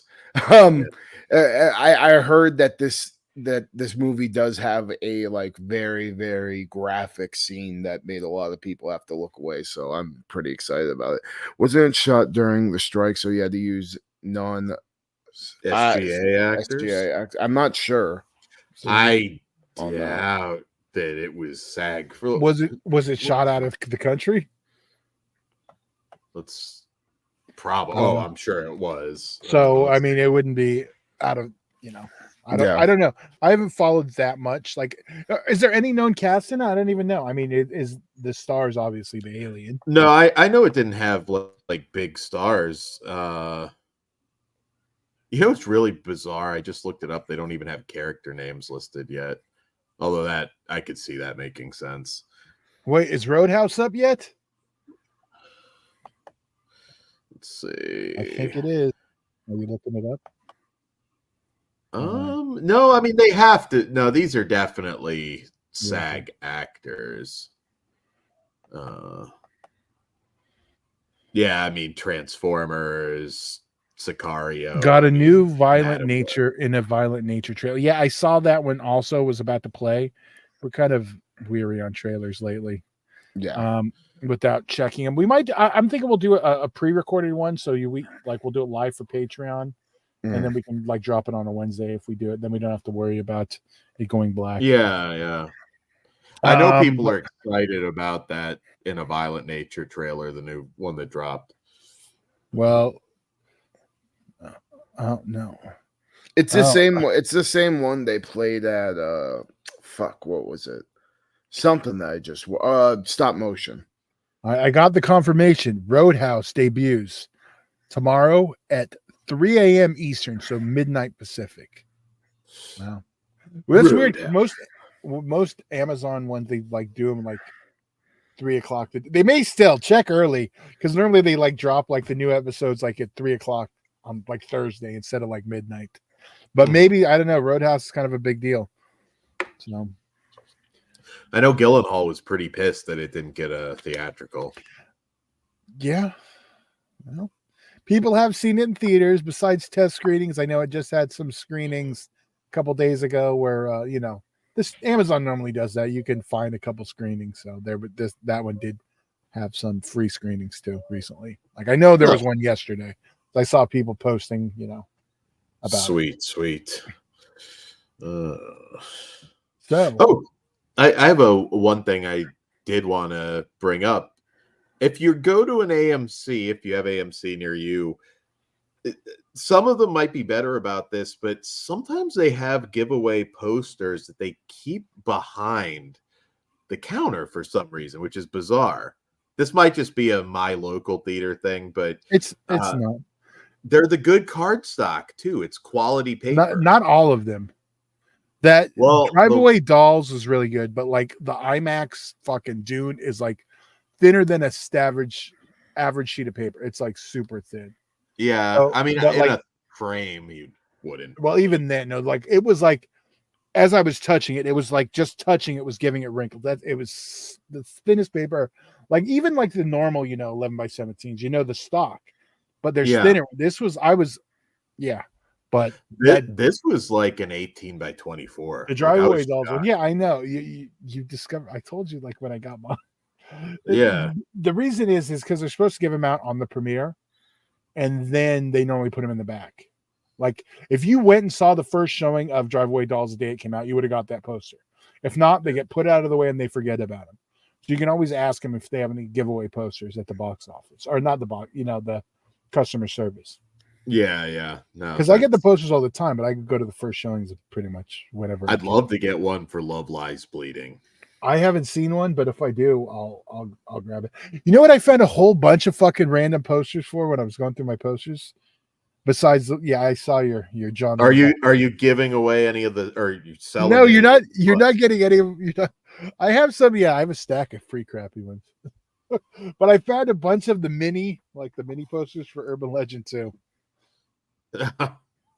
I still have and they were I didn't bring them in. Maybe I'll do some Instagram photos. Like I got a bunch of giveaway stuff for High Tension, like the little barbed wire bat key holder and Ooh, that's cool. I got a bunch of stuff. I'll have to take pictures now. It's all kind of old and fucking. I have some random like promotional stuff. I have like I found like the pin that they gave away for Wrong Turn 2 somewhere, and like just I found some random shit in my closets a while back that I thought was kind of cool. Well, I don't know if you see Troma's been here lately. And it keeps getting There you higher. go. It's gonna. I don't know what's gonna be here next time. Troma's gonna move again. There's some upcoming stuff I'm gonna be doing on Troma 365. Only see if anyone can recognize what those two things are. That and that. So I know someone out there will recognize what they are. Sneak peek if you figure it out. Well, that's why I'm not showing it better. It's a sneak peek. If you're watching on a TV, you might be able to see a little bit better. Yeah, that's why it's a sneak peek, Pucker. All right, so yeah. Yeah, so I don't know, when I get my Troma section all set up and fancied up, I'll do some videos, and I've been framing some posters I want. Like I wasn't gonna frame my Clerks animated series poster, but I was rolling it the other way so I can make it flat and put it in like my big cardboard backings. I wanted to put it in that. Yeah. And when I turned it the other way, the paper just ripped. Oh, can't tell in the frame though. I mean, I was considering selling it, but yeah, it's blurry. I know. That's yeah. Even I though do think of like some of the Ghetto D. That's right. I'll post my hip hop ones too. I did frame. Dan, I found one you might be interested. I have the Ice-T OG poster for the album OG. Nice. That was never even hung on my wall. That one's brand new. I'm interested. What smut posters did you find? I have No Motive, which is like probably about the size of Driveway Dolls. John Wayne Bob, it's not 2740. It looks like it is what is that, 20, the 24 by 36. Yeah, that's what it looks like, because it's smaller. And I might have framed that one, but I used those frames up because I reframed my Bone Thugs and Harmony poster. I might buy the Bobbit one off of you if you're selling. I don't know if that's a keep.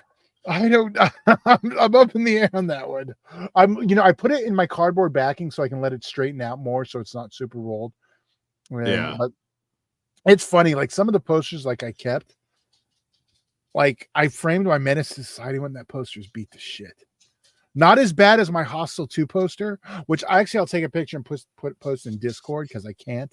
But like I went to battle for that poster because it was the only one they had. Yeah. And Lionsgate didn't have any to give away. So like they told me, come back and you can have it at the end of the night at one of the conventions. So I waited. Then I got it. It's the nude Maniac style poster. Oh, nice. So, but then I got it. It was framed. It came down, probably because the kid, and I put it away. But it was in one of my things of posters that got fucked up. But I didn't care. I salvaged it. It's fucking hella grindhousey looking now in the frame. So I'll post a picture of that so you guys can see it. Have you done like a full like sweep at this point of your garage archive? I know. I got another bunch of posters. I haven't found and I have it somewhere. I have the tube of brand new theatrical double-sided posters for the Halloween remake, which I'm sure I can get a few dollars for at this point. And I found some WWE posters though that like hard to get. From the magazines? No. I have that Sable nude calendar, which I know gets some good money. But like some pay-per-view posters, I know I have the one I already found. I found a Survivor Series Deadly Games. I have what I believe is the Royal Rumble 98 poster, the one they do the old school like collage. I know. Yeah, okay, I know what you're talking about. Which that one I'm sure will be get good money for. And the St. Valentine's Day Massacre, I have one too, but it's a small one. That's the one I wish I got a full size for. But yeah, that's another thing I kind of sold off probably way too. Should have waited. Probably would have gotten a little more money, but I don't really know what the retro WWE pay-per-view posters go for. I've never really looked them up. There's some that are but see, like the Sable one goes for a lot. But I found a bunch of old ones. Like I found a random Kevin Nash one. So I used to have one wall that I put my wrestling posters and recycled them. It's Yeah, actually where, I don't know if you remember, where my Devil's Rejects. yeah. I know where you're talking. And Yeah. that was the wall, and then the other side's Tupac. But so I don't know. I'm going with several of the guys in the chat to McKay's, which is really looks like a Costco size physical media place. I'm wondering if they have collectibles too, because if you look up pictures of it, it's like, holy shit, we're gonna be there for hours. Zombie says he had the Stacy WWE poster from the PS2 game. I don't remember that one. There was a Raw magazine spread for Victoria that was hot as fuck. Dan can't find that one. I also, and I don't know where it is. It might actually be up there. I also have like a giant. It's bigger than a standard poster. It's done on hard card stock, but it's for the ECW video game for the first. What was the first one? It's kind of a crappy Hardcore game. Revolution. What was the second one? Fuck.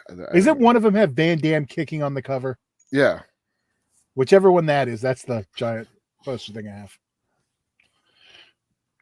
That's cool. Yeah. That's cool. I'm at the point where there's not a lot left that I just come across and it's like, fuck, I didn't even remember I had that, but there's still a few places. Chrissy, I have the Playboy mag of Tori Wilson. I still have all my WWE Playboys.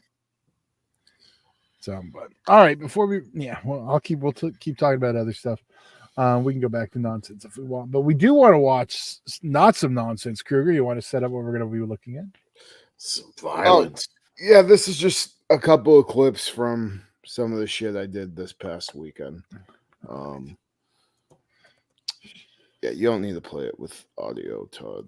Well, the only part is the beginning during the entrance music, but I'll just turn it down. Yeah. Or we'll just talk over it. Honestly, trying to find the right damn button. There it is. Preset. Fucking up people at the anime convention. Yeah, it was cool. I just basically had to do a couple of tags, and then we did this big 20-man it was basically a 20-man Rumble style match, but the way to eliminate somebody, you had to pin them, pin or submission. Keep stalling, because I got to run it through a processor real quick because it doesn't like the MOV file. Oh, it's all good. Just take me a second. The company I did it for, it was 3 different companies. There's this company called Wrestle Drag that's based out of Phoenix, and then Versus Pro Wrestling that's based out of Vegas, and then IZW, which is another Phoenix promotion. But I work for Versus. I actually hadn't worked for them since 2018. So it was my first time seeing a lot of people in a really long time, which was good. But I'm going back to Vegas April 6th for a Versus Pro Wrestling show. So looks like they're going to be using me regularly over there now, which is good because I've been trying to get my way back to Vegas. So aren't you coming back to California soon, sir? Hopefully sooner than later. I have 2 bookings in May. What was it? What if it was announced? Wasn't it? I mean, I should have to. Well, yeah. May 30th. What is it? The Supreme Games of Violence tournament. Yeah. Yes, the Games of Supreme Violence tournament. Yeah, Games of 8-man deathmatch tournament. 8-man deathmatch tournament. I'm pretty sure I'm going to be a part of that. Not confirmed yet, but you'll be there. Yeah, I'll definitely. We're going to be some of your potential victims in that one. I'm not sure. I'm assuming BC is going to be up in there. Okay. But actually, I heard. I don't know. We'll see. I've heard some rumblings, so I don't know who's going to be in there. But I think there's a couple of surprises. Hopefully, that will be happening. But I'm trying to dance around that. Right One now. was technically teased, but yeah, I know. But other than that, I do have a no ring show in what it's the May. Fuck. What's Sorry. It didn't like that codec either. I got to do it again. Fuck. Sorry. Yeah, May 18th. It's for one of our viewers, actually, who's running a show. Danny Solomon Flores, or Yeah. Oh, yeah. I think he does. GXH. Yeah, GXH. He's running a no ring show. I don't know what my match is yet, but I know I'm going to be there. And then I do have a match coming up at the end of April in Amarillo, Texas. And it's, as of right now, it sounds like it's going to be a no rope barbed wire death match. Double cross death match. I wish. But yeah, no rope barbed wire will be my first one, which I'm kind of excited about. And it's going to be against Mosh Pit Mike. No. So, yeah, a guy that's been around for a really long time doing this deathmatch thing, and it'll be our first one-on-one. We've done a couple. We've faced each other in a couple of tag matches, but we've never had like a straight one-on-one match. So I'm pretty excited about that.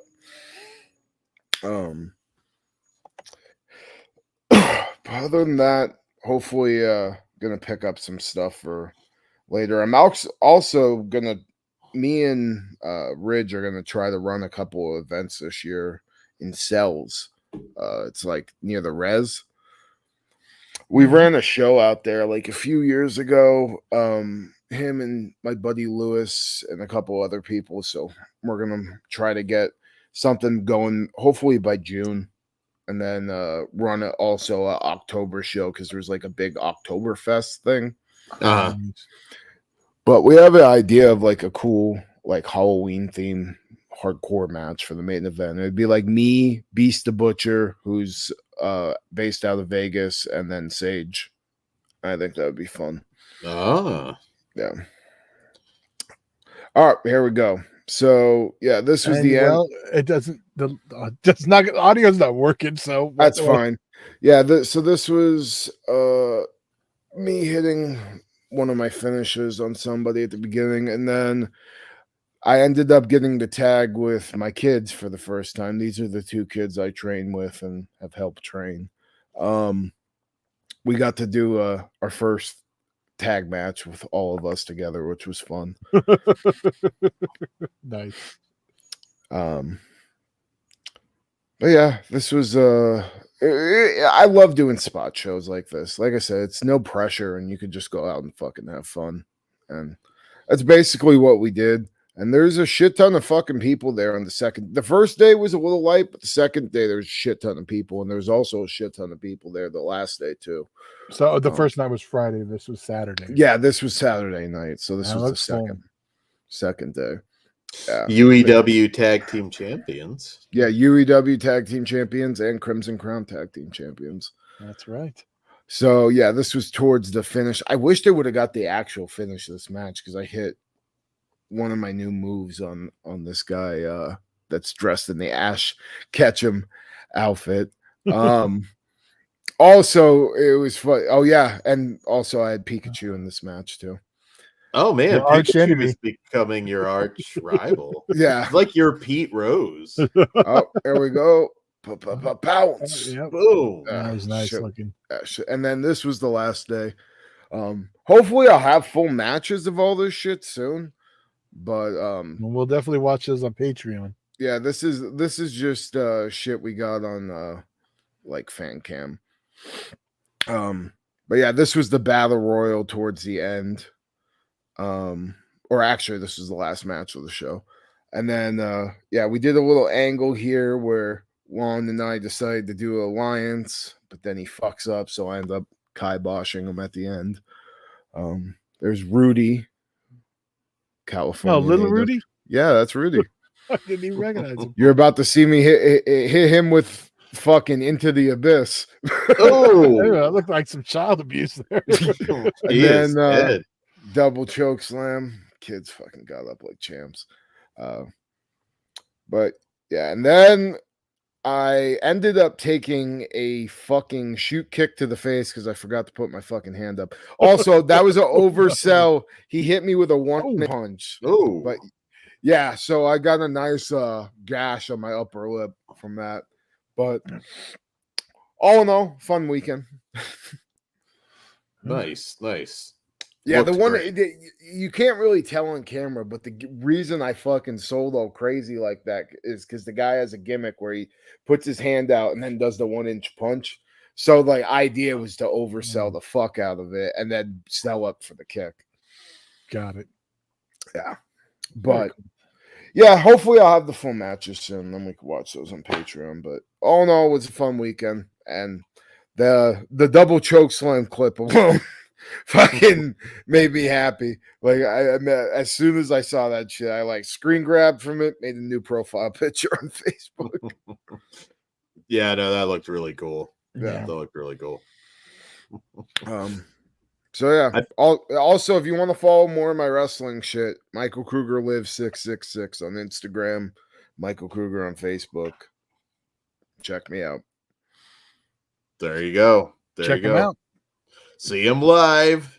Yep. Coming soon to a April 6th. near If you're in the Las Vegas area, come to Versus Pro Wrestling. I've been itching for a Vegas run. You never know. Yeah.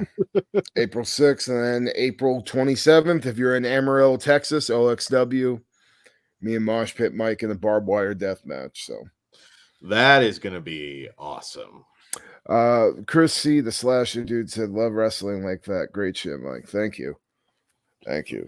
Plenty of that on our Patreon, patreon.com/fleshwoundfeatures. I'm always doing like little commentary videos on old matches that I had on there. We just did one recently with me, BC Killer, and Fern having a triple threat death match. So if you're a Patreon subscriber, check back. There's tons of that.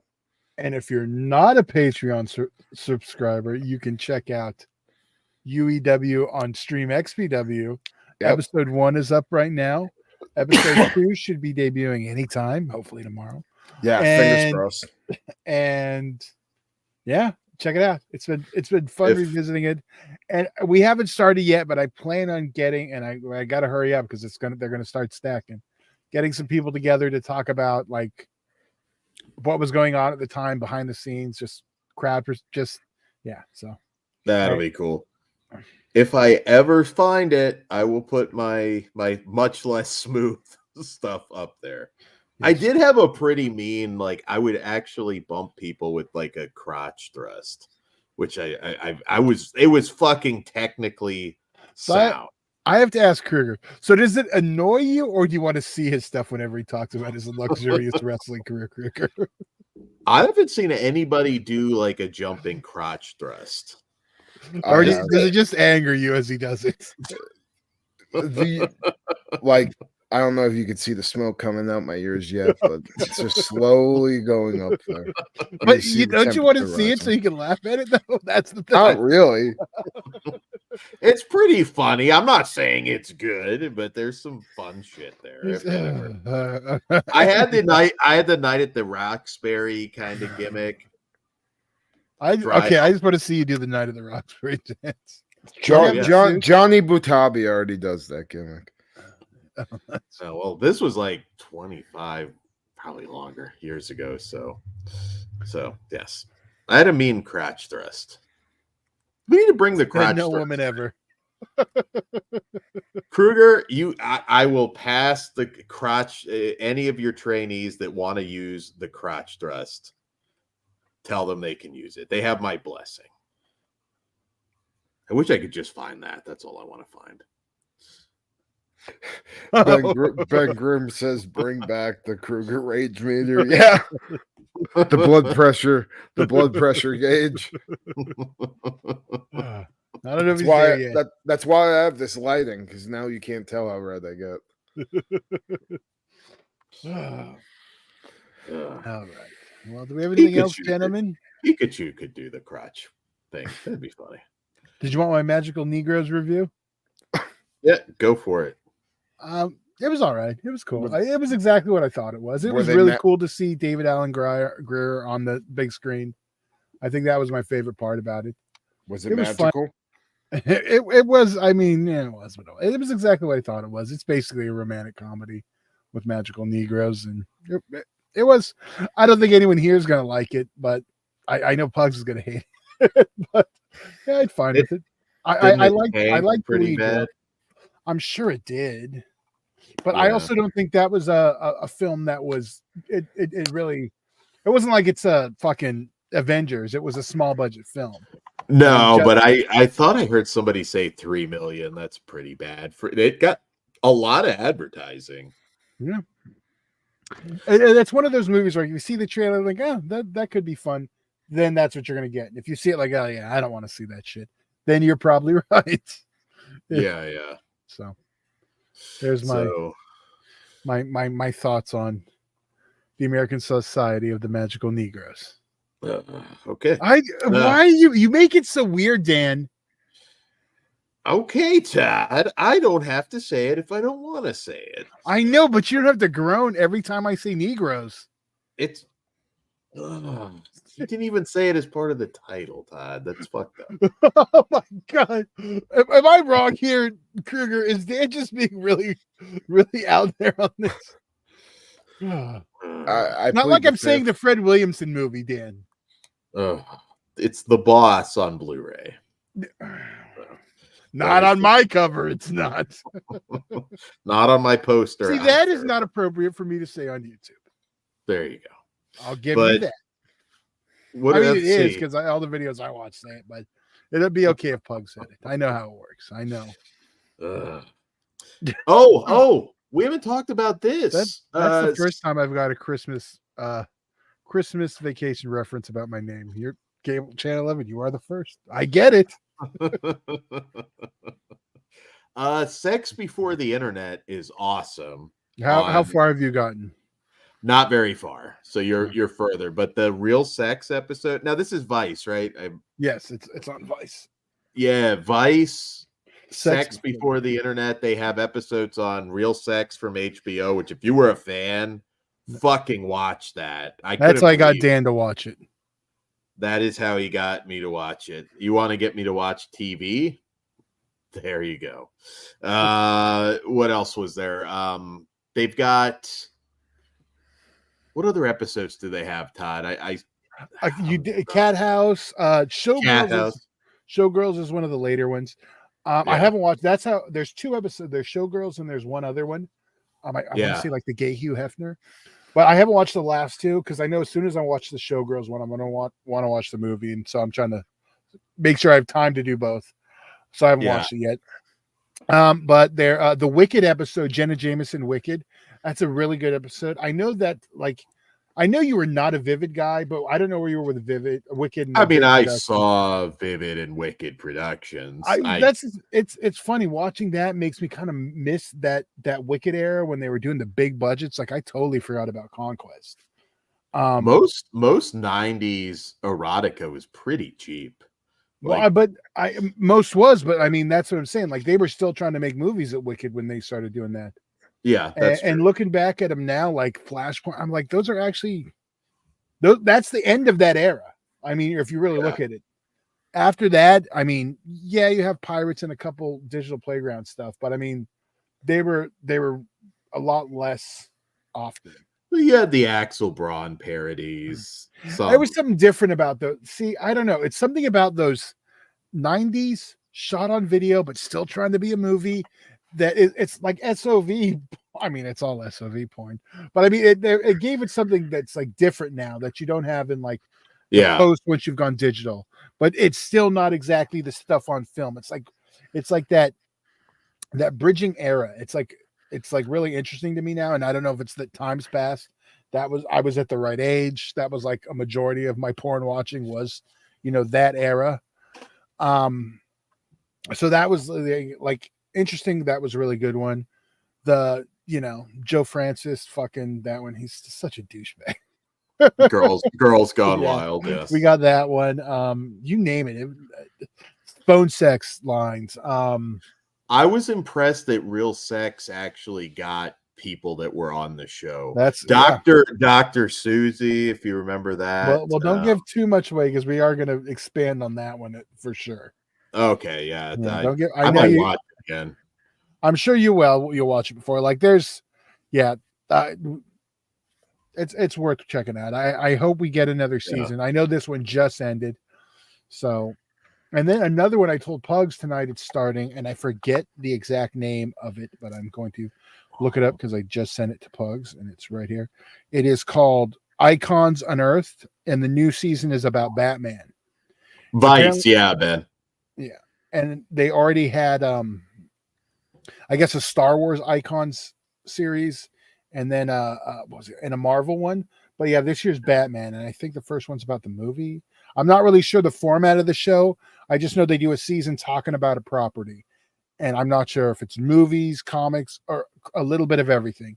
But I know the first episode mentioned Batman '89, or yeah, so or at least Okay. the yeah. So I don't know, but I know Pugs will be watching it, and I'm probably going to check it out too. But that's another Vice show. Honestly, all the Vice I did shows, watch more TV. I watched True Crime Quiet on the Set. I did watch that because everybody was talking about it. So I feel bad for John Lovitz right now. Everyone's yelling at him, "Fuck you, Brian Peck." go fuck yourself, big pickle boy. All right, gentlemen, it's been a great show. Thanks for hanging out into overtime and talking perverts and wrestling and cats and sometimes all three in one. Catch us. We're gonna have a stacked show next Wednesday, all theatrical. So please. Almost all theatricals. You want me to read them off? I got the list. Oh yeah.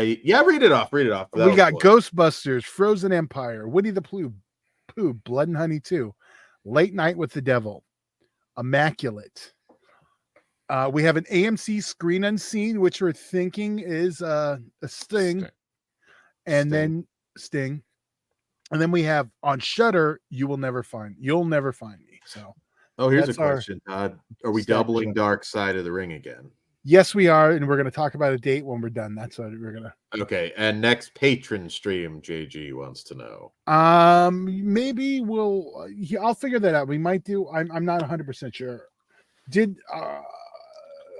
Yeah, soon. Okay, soon. Yeah, probably I don't have an exact moment right now. Check out the I know we will have a Vinegar Syndrome unboxing soon. So that'll just be basically a hangout. So I don't know, but that'll be next couple of days probably. Okay, there you go. Well, there you go. Patron stream after. I still need to watch Dark Side of the Ring. Terry Gordy, right? And then Sandman, I think. Yeah, that's what I figured. I mean, if it was Sandman this week, we would have probably doubled it up and done it tonight because Sandman's going to be one I'm sure we're all going to want to talk about. So yeah, not that we don't want to talk about Terry Gordy, but I think you guys will survive 6 more days till we do. I've got a few Sandman encounters that were kind of funny, so I look forward to that episode. And but on that note, thank you guys, and come again. Good evening. And whatever you do, don't fall asleep.